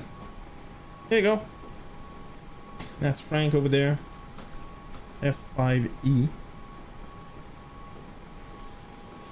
Alright guys, we're gonna be oh, first of all, let's check how we did. Yeah, I need to change the sensitivity. It's I kind of got used to the fact that it's very sensitive. I guess it's not that sensitive, but now it feels, yeah, it's like not enough. 100, let's go. 101 XP. All right, I'm gonna go back to the menu and we're gonna start the event for a pilot's life, which is Taipei to Hong Kong. Let's go. And I'm gonna use the, see, the one that they're suggesting is the A330-300. Obviously I don't have it. So I'm gonna do the 777. I think that's gonna be cool. Have tonight for me. How you doing, friend? Oh, it's going all right. It's going all right. I'm not gonna lie. The week went by quick. Really quick. This week actually.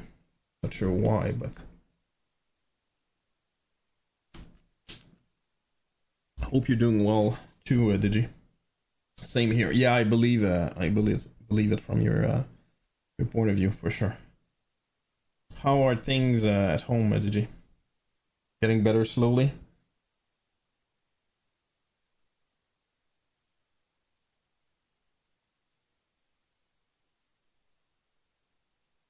Uh-oh.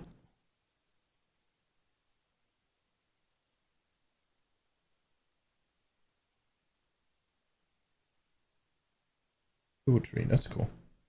This is just slowly improving. Well, at least it's going the right way. For that, yeah, let's go. Oh god, it feels weird. By the way, I shaved my beard after, I'm gonna say 4 months maybe. Felt freaking weird. What it felt like. Having now building the muscles. Let's go. I noticed. Yeah, it feels I don't know. Feels light.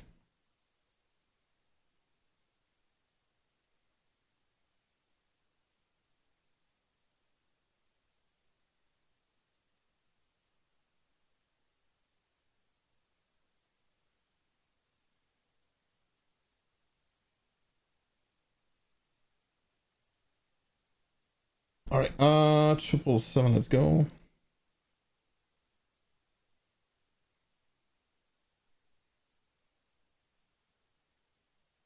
Okay, let's go. And get ready for the next flight. That's gonna be, I don't even know what EVA is.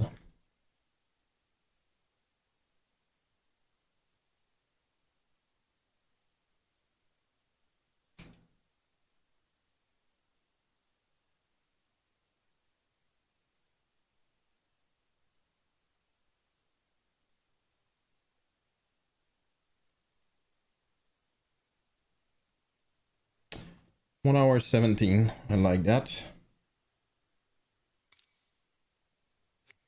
All right, we're gonna fly the 777. It's been a minute. Oh, where is it? No. There it is.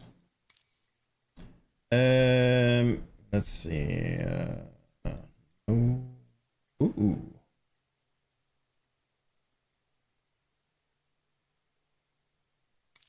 Maybe this. Japan Airlines, Japan.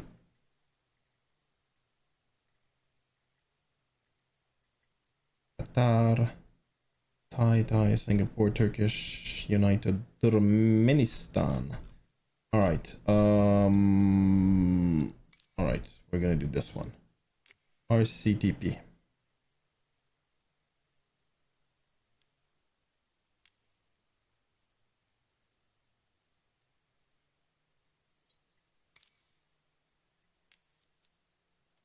There must be.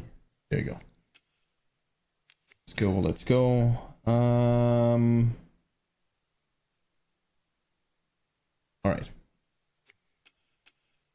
Oh yeah, that's true. Let's clear skies. Okay, that's cool. Fine.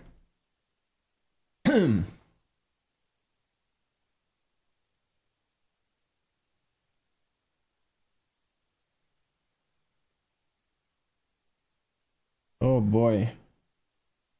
NGG 777, let's go.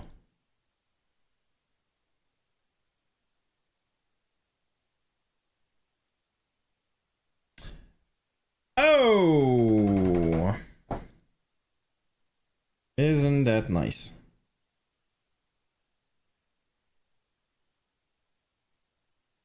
Well, I don't like that. You know what I'm gonna do? I'm gonna restart my PC and we'll start again. Kinda have the motivation right now since it's an event. Oh boy. Ugh. This series, I wish me more success. You are amazing. Oh my god, thank you so much. Right back at you, friendo.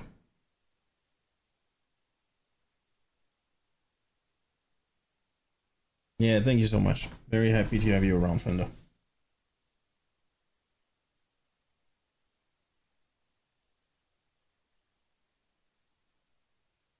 And cheers on my water bottle.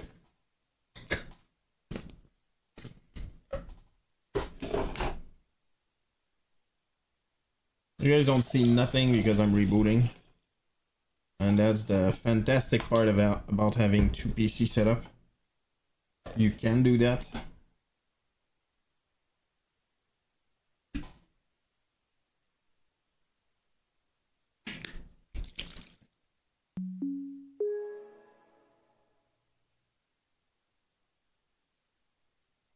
And look at that.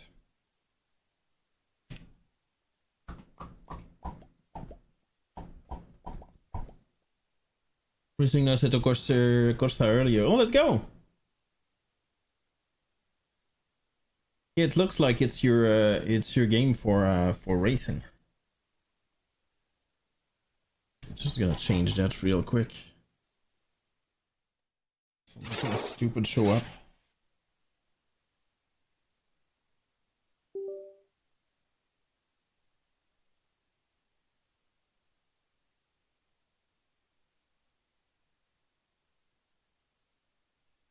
Yes, CTD. That's sure what's causing that to be honest.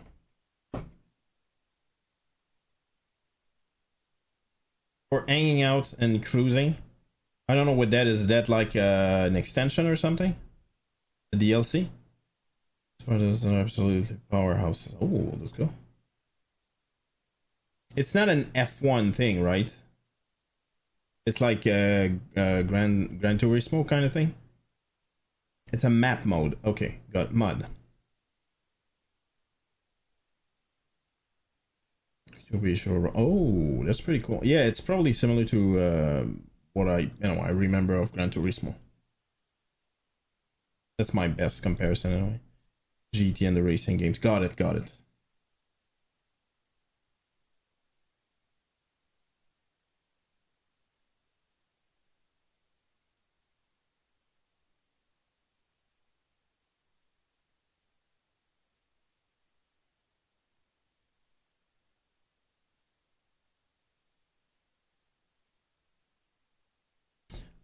So 340 for the motorsport. Yeah, I do too as well. 360 though is far for me. I still have it, but holy crap, it's too far.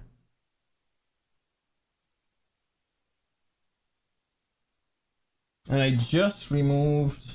Oh no, it's still there. Yeah, actually, yeah, you guys see it. It's my Xbox One that's over there. It's not even plugged.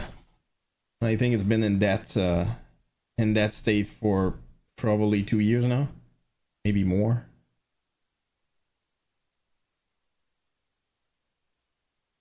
By the way, DJI played and I loved it. One of my favorite game of all time back then. It was Gran Turismo 1 and 2 on PlayStation 1. I have such great memories of that. I still have Retrobit NES from about 10 years back. Oh my god, it's been 10 years? Holy crap. DG1 was such a trip. Yeah, it was a fantastic game. They kind of traced, yeah, I would go that far. They kind of traced the path to racing games. Dude, it's been a minute. It's like, what, 20 years now? Ugh. Dodge Viper completely. So yeah, I remember that. I remember the Dodge Viper had this, like, had no grip whatsoever. Like I think it was, correct me if I'm wrong, there was the two very like the best, because unfortunately that was the way it works. The Dodge Viper was unbelievably powerful and fast and all of that, but the control was difficult because it was propulsion instead of traction. So you would like spin and drift really easily. What was the other one? The Mitsubishi Lancer, I believe. I think I'm wrong. But like heavily modified was just ridiculous. I think everybody, I played that, but like it was a career mode, right? With many friends, and everybody was doing that. I think it was the modified Mitsubishi Lancer. I'm if I recall, I remember it's a Mitsubishi, and you basically modify everything, like put everything full, and you could just. Was it Impreza? Oh, it might be an Impreza though. Station wagon. It wouldn't say yeah. Might have been the Impreza anyway. But I remember anyway. Yeah, you know what? Maybe it was the Subaru Impreza. I don't remember anymore. Anyway, it doesn't matter. I remember it was a 4-wheeler though. I guess it's GT. Wow, you remember that? That's kind of crazy. That was the wagon. Yeah. I vaguely remember that. You know what's the thing with me is I'm kind of if I go back to like an earlier game, the transition in terms of graphics is like it's like a slap in the face. You go, oh my god, man, I forgot, because obviously everything went like better, but very gradually. But when you go really far back, you're like, oof, good lord, I didn't remember the graphics to be that bad. And a great game that I played again on PC. It was one of my favorite of all time. It been, you know, there's many more. There's probably many greater game now, but it was Star Wars Knights of the Old Republic. And I was so happy when I saw that on PC. And holy crap, the controls were horrible. It was before the two joysticks, where one would go like that and the other one would rotate. It was before that. I'm trying to remember. I think you would go forward and turn, and you could hold one of the button and it would go sideways. It was horrible. But back then we got used to it, so it didn't really matter.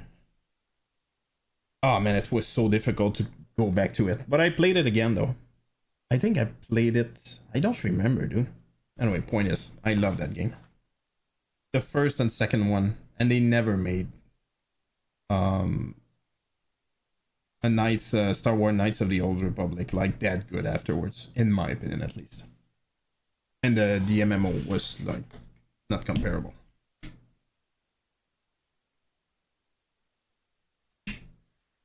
By the way, I still have my PlayStation 1. I modded it big time though. And if I recall, I had a friend who actually had a chip, and I just exchanged. I think he asked me to mod it or something like that, and I just didn't feel like doing it, so I just gave him my modded PS1, and I took his unmodded one. And I figured, I'm gonna mod it one day, but I never did. That's the first console I ever bought, by the way, by myself, the PlayStation 1. The logic at my house was my father, mostly. Like, we have access, we have an Amiga game, Amiga PC, and I can get whatever game you want with it. And after that, we got a PC 486 DX, and it was kind of the same logic. The problem is the games were not comparable to, like, console games. So anyway, eventually I started to have my own money when I started to work when I was a early teenager, probably.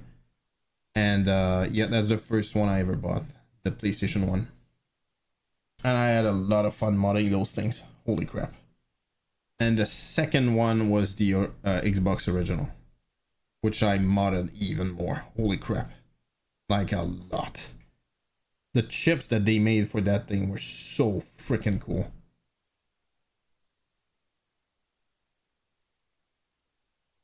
Alright, sorry, I'm slowly getting back. Gonna take a minute, unfortunately, so apologies for that. And I really hope I don't get another CTD. If I get another CTD, I'm gonna end it. But yeah. Again, thank you so much for joining, Digi.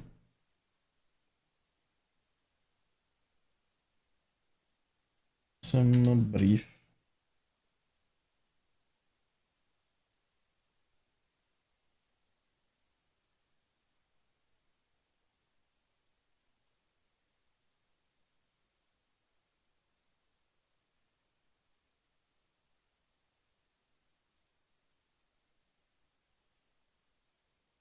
Right, so I'm gonna do that.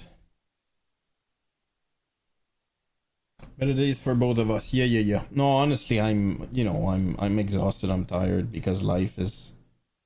How can I say that? Life is busy. It's not difficult more than it's busy, which is kind of the same thing, but you know what I mean? Nothing really is not going well. It's just overwhelming a little bit right now. But anyway, hopefully we're getting back on track. And we're gonna celebrate the 4-year-old, my oldest, who's gonna turn 4 years old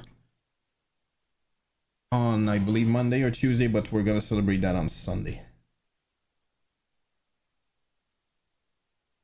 Upset more than the big one, absolutely, but it's more like the kid. All the kids, like both kids, got sick like really badly. Eventually, my wife and I became sick, and my wife, just got pregnant, so it was rough anyway. It's slowly coming back to normal, I hope anyway. Both kids are back to the daycare, so yeah. Wow, yeah, indeed, wow. And the third one, which is on the way, is my wife is 4 months pregnant now. So yeah, it's going quickly, it's going fast. I don't see it, to be honest. It's just, yeah. And it's definitely the last one. I'm too old for this. We actually wanted even more if we were able to, but obviously I would love to see my kids grow up, so I don't want to have a kid. And that's the other thing. My wife just turned 40. So there's a limit to what she can withstand. And yeah, and the other thing is I would love to see my kids grow up. So not to die when they're like in first grade or something.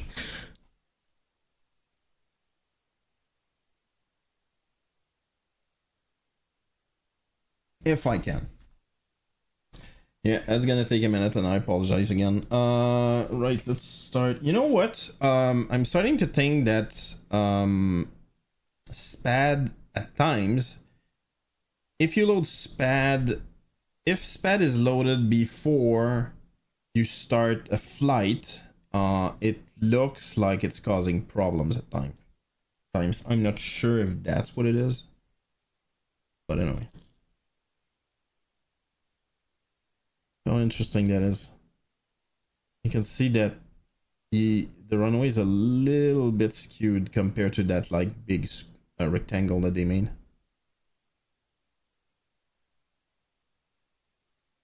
In Peru.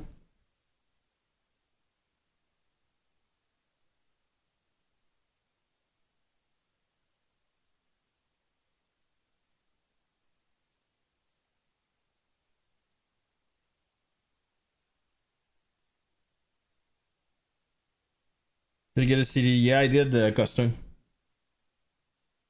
I certainly did.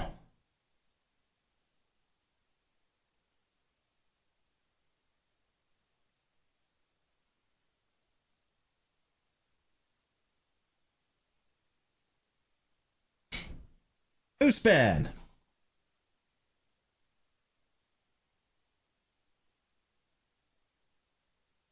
Hopefully after landing. Yeah.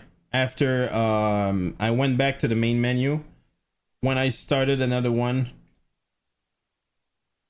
Yeah,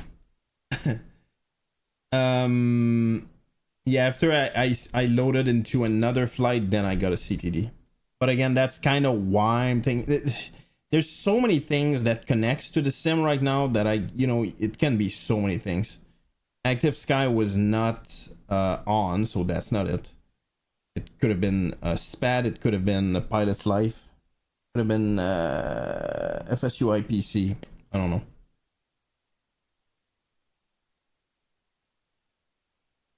The king. Yeah, for sure, for sure. I'm gonna say something, by the way. I might be one of those. I'm definitely gonna switch to 2024, by the way. But I don't think I will go crazy into it at the beginning, in the sense that right now I have a crap ton of mods, like sceneries and airplanes and stuff like that, like, you know, many of you guys. And I know most of them, or some of them, are not gonna be compatible with MSFS 2024.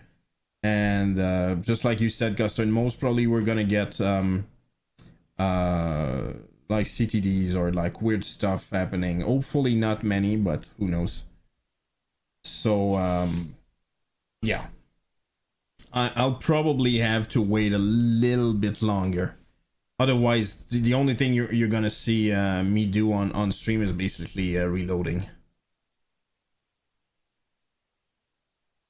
We got to clock in for work, and that doesn't work. Oh boy. And it was 40 minutes you turn on your work phone when the stand voicemail immediately started ringing. I think it's going to be long. Holy crap, dude. Good luck. Don't power through, friendo. Power through. By the way, that's one thing I don't miss at all, and I think when you're too exposed to that, you barely see that it's kind of not normal. You know, when the BlackBerry happened, we thought it was so cool in terms of. Thank you for the lurk, friendo. Needless to say, lurk. Absolutely, thank you, friendo. Courage. And yeah, remember when the BlackBerry happened? We thought it was so freaking cool because we could monitor everything live. We didn't have to be in front of our PC and stuff like that. What was, at least for me, and I think for many people, the really bad thing, what happened is we were always looking at our phone just in case something broke, which happened a lot to the first place I ever got BlackBerry. And the point is, it's eventually it becomes a thing.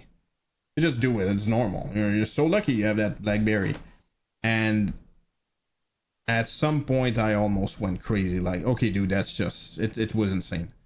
I remember there was a system, I think I talked about that before. It's been a long time now. It was my maybe second job in IT, and we were in charge of I'm not gonna say the name, but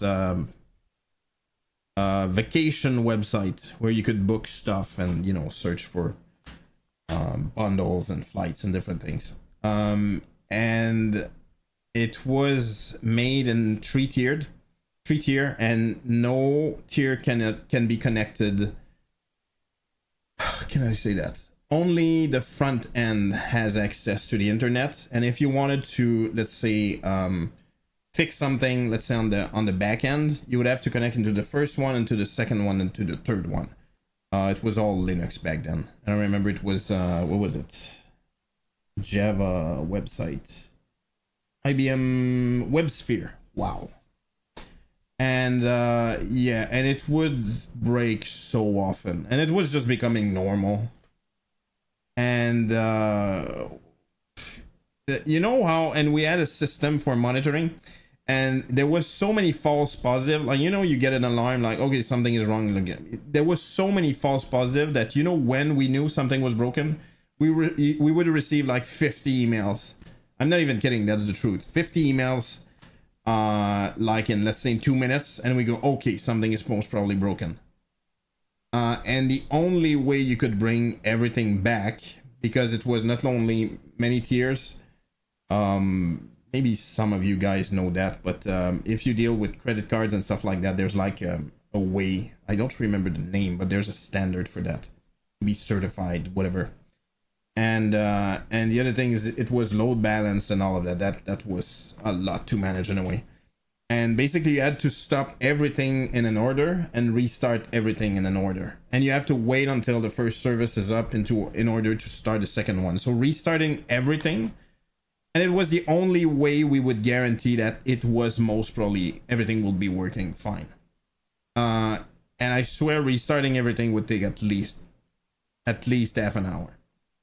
At the fastest possible, it would take, I would say, at least half an hour. And it was just normal. And some guys just like that. Because, that's overtime. Like, I don't care, dude. When it's the weekend, I want to stay with my family. Like, I don't care. And people loved it because they made money out of it. But I could never deal with that. Like, the reverse server sucked when they broke bad. Yeah, that's true. Very true. I remember that. I was in charge of it for a little while. Actually, it was a long story, but I was a junior in the team. So when the guy from support would go on vacation, I would have to do his job, and basically that was part of it. Dealing with backups, tape backup. I'm not even sure if that still exists. I'm guessing it does. Tape backups, baby. And we would have to do a rotation and send them to, what was it? Iron Mountain. I don't know if you guys know that or have that in the US. I'm guessing you do. Anyway, it was something. Anyway, to all of that, that's a long story to say that having the emails and everything on the BlackBerry, I remember it was becoming it made me kind of insane. And the day, and I still remember the day I just went insane, like, okay, I cannot do that. I cannot do that anymore. I'm not able to, like, my brain was about to explode. Iron Mountain, let's go. Exactly, yeah. Upside tapes. Yeah, that's exactly what we did as well. I remember I was at work in the old port of Montreal. Everything was fine. I left on time, and I remember thinking, finally, there's no over. I'm right on time, and everything's fine. I go in the subway. I used to live like on the same. It was super quick. I used the subway and just get home. I used to live in Montreal and was at home in like half an hour. And I go in the subway, and you're relaxed and like, oh, finally a day that's normal and stuff like that. I walked outside, and it was back then. I think there's antennas everywhere in the subway now, but back then it was not the case. Thank you, Hauling Hero. There is no try. Thank you for that. I walked outside, and then you get like signal for your cellular all of a sudden, and I got missed phone calls. I see a bunch of emails because something broke, and I went like, oh, are you kidding me, dude? And the project manager there just tried to call me because I was the one in charge of whatever project. And I remember looking at my phone like, okay, I'm so tired of that crap. And it became normal, by the way. And each time I would complain, and by the way, others would not necessarily, some of us would complain about like, dude, we need to fix that. It's not normal that we do that much support. Like, we fix stuff all the time. But some people were just happy because they were making like whatever you want to call that, free overtime. You know, when you know it's gonna happen, like people, I don't know, I was never like that. I like my time. Did you ever watch the actual movie called Blackbeard? No, I don't remember that.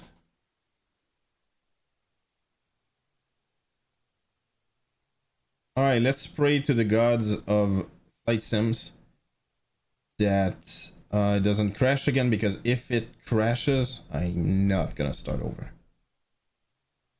Alright, where's CTP?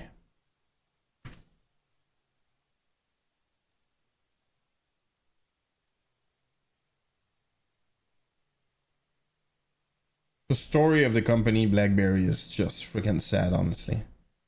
I would say similar to what happened to Ericsson to a certain level. Like, you know, it's just we need to get back on track, dude. We need to get back on track, and like the company is like, yeah, sure, we have 2 more people, and no, it's not fast enough. We need to adjust fast enough. And eventually, you know, it's like, okay, we're just so behind. We're never gonna be able to get back on track.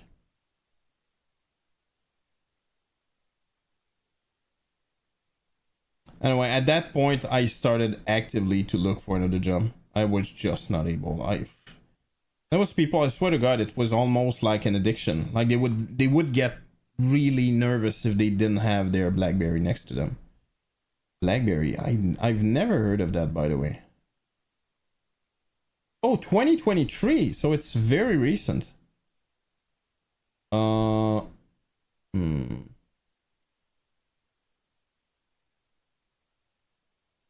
Is it on some streaming service?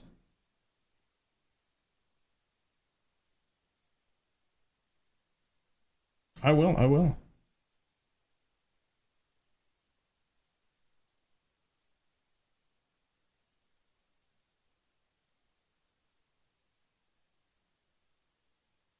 Yeah, the problem, I would say, it's I don't know. I would say I agree with you. By the way, I do agree, and I think people are so used to it they don't even get it. And we lived in an era where it wasn't there. We even lived before the internet, which is it's almost impossible to understand. Like for kids these days, like it's for us not having a phone, if you will, like landline, whatever, just telephone. It's just we've never been through that, so we don't really get it. Social media is another thing. I don't think it's controlled enough.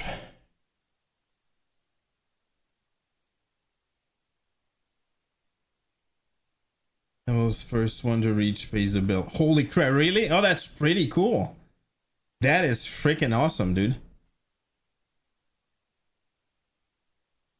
Yeah, if you get everybody to do that. The other thing, by the way, I realized I've seen somebody talk about that, and I kind of went, oh, I never saw it. Like, I always take my phone out and I put it like basically the way it is right now. It's on my my desk, like upside down. And I saw that apparently it does something relatively negative. Oh boy, by the way, it looks like it froze. Let's hope that's not what happened, but I think that's what happened. And apparently it has a very negative effect on people, as into people tend to think that you focus more on your phone, even if it's upside down, but the fact that it's in front of you. So the best thing you could do is leave it in your pocket and don't look at it at all. But I'm not gonna lie, these days it's kind of difficult to do that. Oh, that's a great thing, Custard. I'm all for it.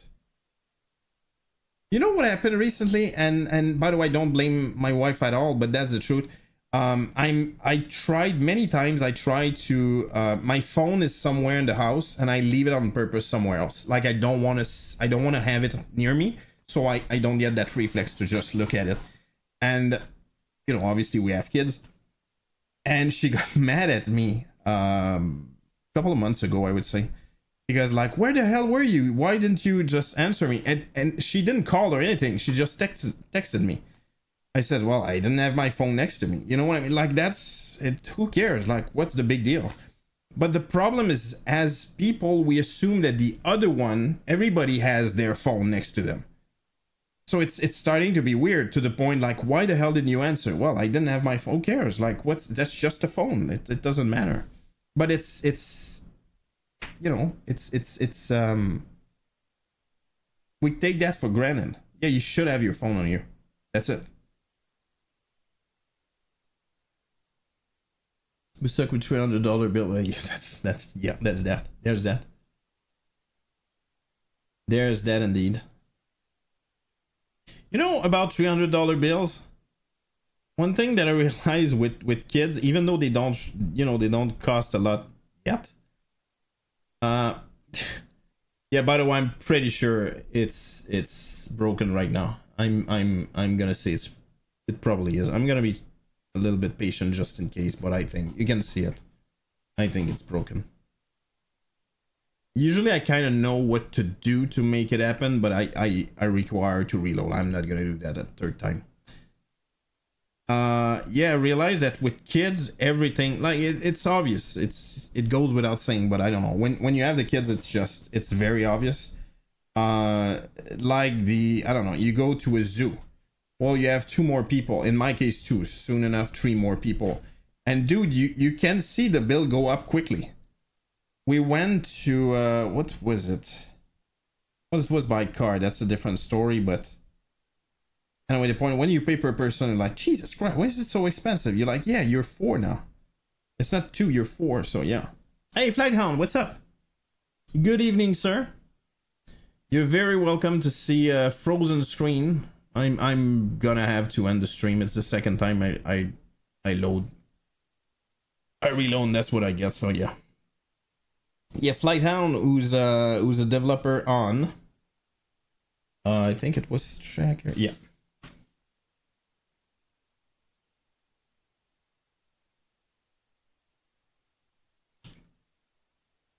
Boom. Message kids are not ages 12, 14, 16 aren't allowed social media accounts, and they only allow their cell phone when they are at extra things after school. Oh, let's go. 16 is starting to be there, to be honest, but that's my goal, by the way. And true story, and it's not punishment or anything like that. It really is not, but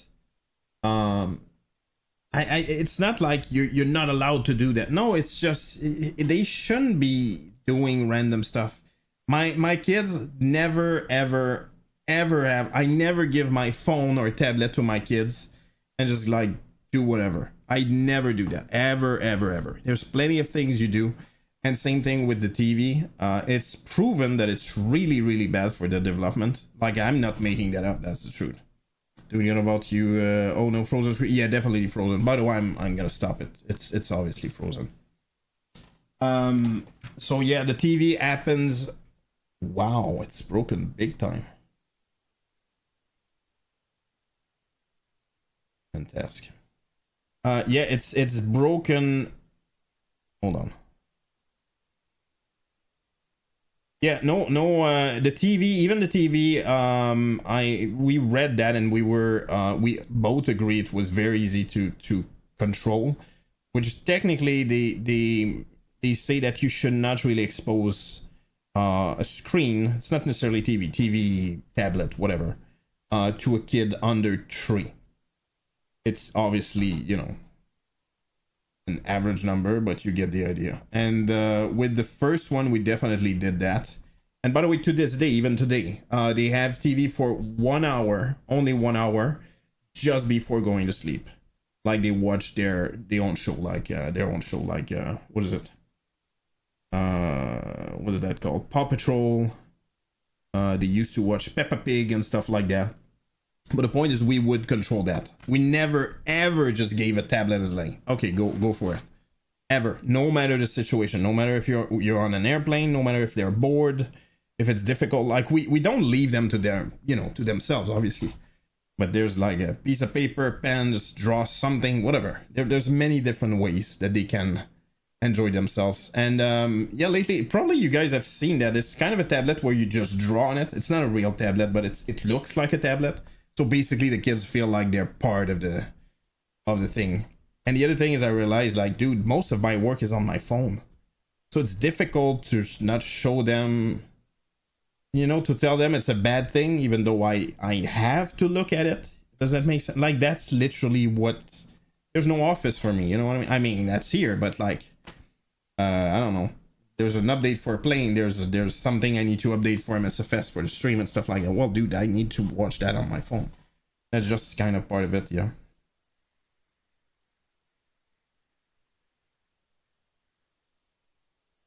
Back in maybe before internet, police stations didn't have the internet crime division.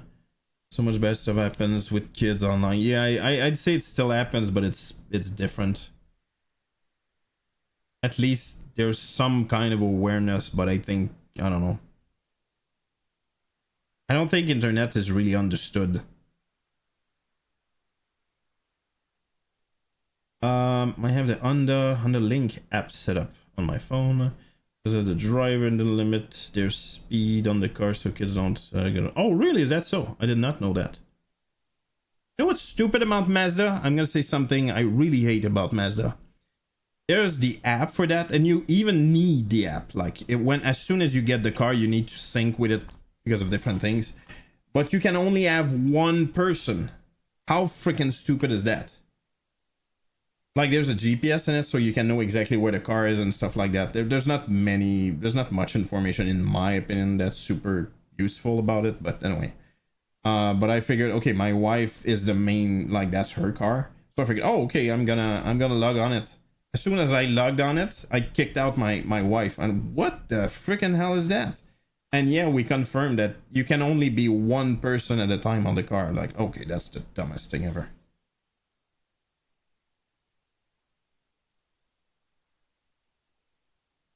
What I think is good though, we bought that for our kids, is the Apple thing. What's that called? AirTag. I found that completely randomly on, I believe it was Amazon. I'm not sure. It basically it looks like a watch, but you can put that tag in it. And if you go into a place where you know it's gonna be chaotic / the airport. I think it's kind of a cool thing to do, and the kids are like, they're cool, they feel like it's a travel thing, they put their watch on, and yeah, so I figured at least if you lose one for whatever reason, like you can you know, check that back. There's Apple tags on my luggage. Yeah, question for you, Custard. I didn't really use it other than with my kids. But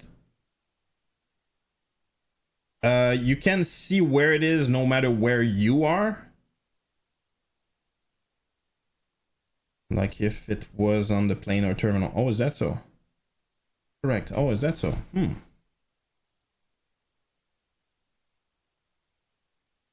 I got a pack. I think you could buy like a 4 and you would save $10 or something. That's kind of expensive for what it is, but at the same time, that's what it is. And yeah, on the Apple store, you could even engrave them, so it's pretty cool. And I love you, sir. I'm gonna have cocoa and popcorn. Yeah, absolutely. You take good care of yourself, Digi. You have a great one, and yeah, see you soon, my friend. Tomorrow is Friday, most probably G Friday. Hopefully. Well, hopefully. We'll see what happens anyway.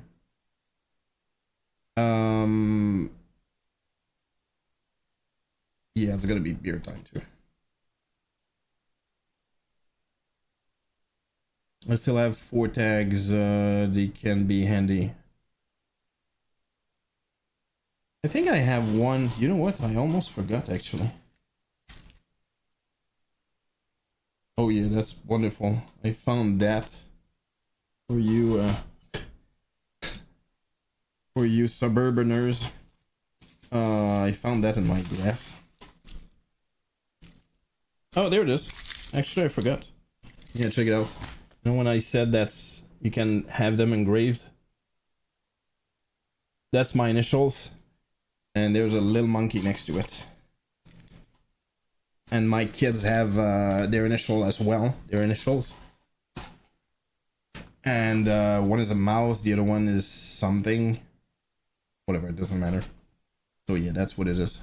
By the way, I think I'm gonna end it there. Thank God I have a cool conversation with you guys because... Ugh. We have the dog version for dogs. Oh, that's pretty cool. That's pretty cool. Did you ever lose your dog? Like, did he go rogue or something? Or it's just in the in-case situation? But the fact that you can make it beep, my daughter thought it was so cool. Not yet, just yet. Well, good for you. It's a good thing. No, my it's supposed to be that way, but I figured, you know, sometimes you get that because you have trouble. Jesus Christ, that thing is disgusting. I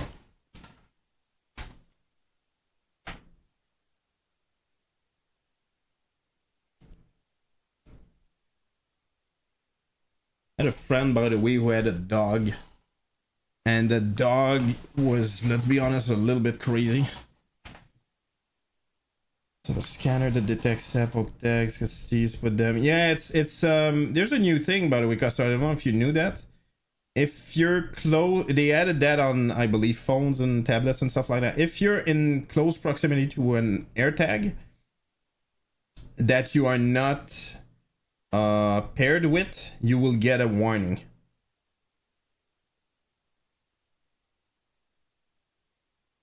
I don't know exactly how that works, but I read about that anyway.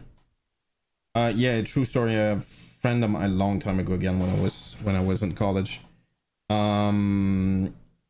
Yeah, they did that because they kind of had to. There was so many criminals who were using that in a really, really bad way.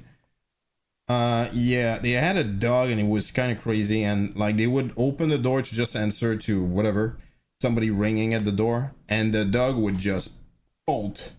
Like, and no matter what, like they were trying to stop it and stuff like that, would just go freaking crazy in the like after to run after some car in the street. And like they kind of went like crazy nervous as like, no, whoa, whoa, whoa, whoa, and they started to run after the dog. And apparently after 5 times that it happened, it just went like, oh well, screw that. Like at some point, like, dude, what do you want to do? And 2 times somebody actually brought back the dog, like almost half dead. And it happened, believe it or not, it happened more than once. Those people are going to see famous people like actors or comedians, giving them gifts with AirTag hidden. That's freaking creepy, dude. That is freaking creepy. Holy crap, man. That's not true. Yeah, it is. And I think eventually he got hit by a car or something. But you know, at first I thought they were, how can I say that, they were a bit, I don't know, I wouldn't say evil, but like cold-hearted. But I totally get the idea. Like, dude, there's so much you can do at some point. Like, it won't listen. Like, what the hell do you want?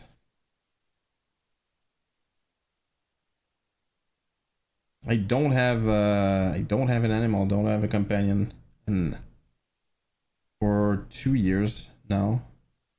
And quite frankly, I got allergic. How freaking weird is that, dude? I had a cat when I was young. At my parents' place. I left when I was 19, but I kept going back, and the cat was still there. And out of nowhere in my 30s, I just realized I was allergic to cats. Like, what the freaking hell is that? Like, what kind of... Ugh. Just get old and you get allergic to stuff. My newest puppy is on product already. Oh, really? He's a little crazy. Oh, so sorry about that. Allergic to cats too. Yeah, but what the freaking hell? What kind of body does that, dude? No, dude. You grew up with that cat. It's all good. I don't know what age. Let's say, I don't know, 27 or something.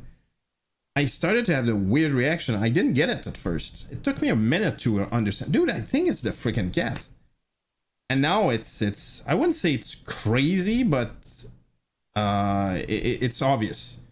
Like if I breathe a little bit of like the hair or something, or I touch my eyes after like having touched let's say the sofa or something where obviously there's cat hair on it, I feel it, like it's scratchy and stuff, and I get red, and I'm trying my best to not make my parents feel bad about it. You know what I mean? Like I take what's that called, a Reactin? I don't know what's that, anyway, a thing for allergy similar to Benadryl. Yeah. And there's kind of no coming back as well. You know what I mean? Look, it's kind of over. The best, what I do afterwards, I go in the bathroom, I wash my hands really thoroughly. Because in the end, that's the saliva, apparently. That's we're allergic to. It's not really the air, but the air is covered with saliva of the cat. And I do that, and I wash with just plain water. Just to make sure and usually it helps, but it's not like that. It will take like half an hour to slowly go down. And if I stay in that environment, I'm gonna suffer a little bit, if not a lot. But yeah, to this day, it's I don't know, it's frustrating me. And I used to have what do you call that in English? Summer allergies, and pretty bad. And all of a sudden it just stopped. I was just fine. And same thing with my father. My father, it was really freaking bad.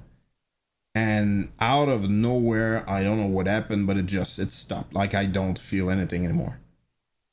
Like I never had it. And it took me, I believe, a year or 2 to realize, hey dude, I don't have any reactions anymore.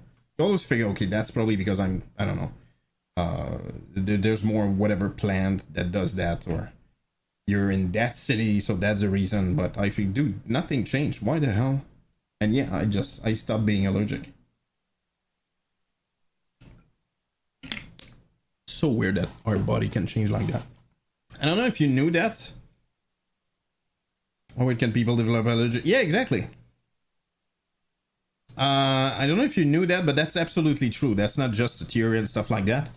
But you can make yourself not allergic to almost anything by doing one thing. And it does work 100% of the time. The problem is it's very, very difficult to withstand that. And I know, actually, personally know one person who was allergic to two major things. One was cat, and the other one was beer. How freaking weird was that? And I'm trying to remember why I decided to go. It's anyway, basically what it is you force your body to be in aggressive contact with whatever makes you allergic. And what will happen is if you do that very regularly, like let's say full month, maybe 2 months, what he would do is would literally put his face in a cat and have a crazy reaction. And after, I don't remember exactly, let's say a month, 2 months, something like that, it just stopped. But do you have any idea how freaking uncomfortable that must be? Dude, that's freaking crazy. Like after 2 months, your face is all swollen up and stuff. They got my way with this. Absolutely, friendo. Thank you for stopping by.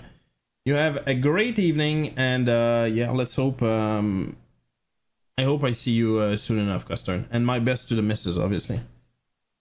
Yeah, that's crazy. And by the way, it works apparently 100% of the time. It's just your body is eventually tired of whatever reacting. I cannot really explain it, but it literally, your body just shut down and like, okay, dude, I'm tired of reacting to that, and it just stops. With that, with peanuts, exactly. And that's kind of what I said with most stuff, or some people like with bee stings and stuff. Like, dude, no, if it can kill you, it can kill you. Like, there's no, it's not a reaction at this point. It's like it's gonna kill you right away. There's no getting used to it, if that makes any sense.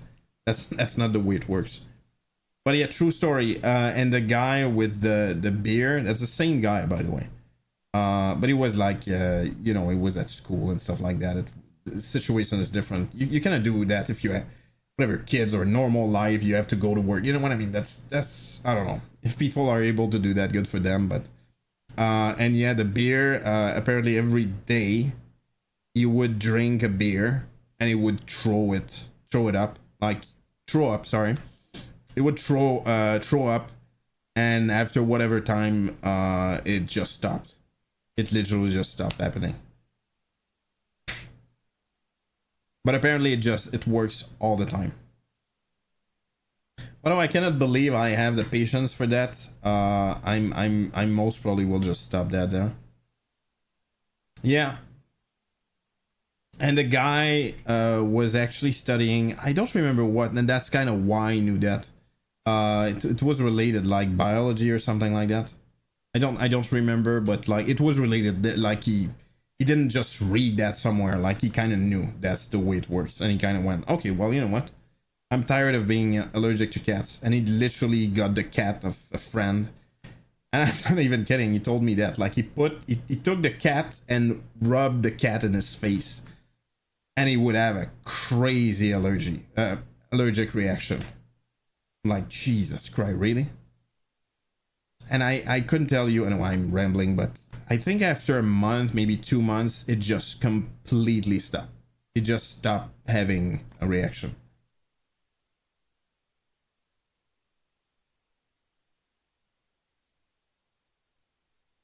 Oh boy. Yeah, I think that's gonna be it. I'm tired of waiting, to be honest. And I said that before either way. I'm gonna send you guys to somebody who's nice. Hopefully. Yeah, it's almost 11 anyway. Anybody you guys have to recommend? We could go to Moose. Thank you for stopping by, Flighthound. By the way, I didn't even ask, but I hope life is good.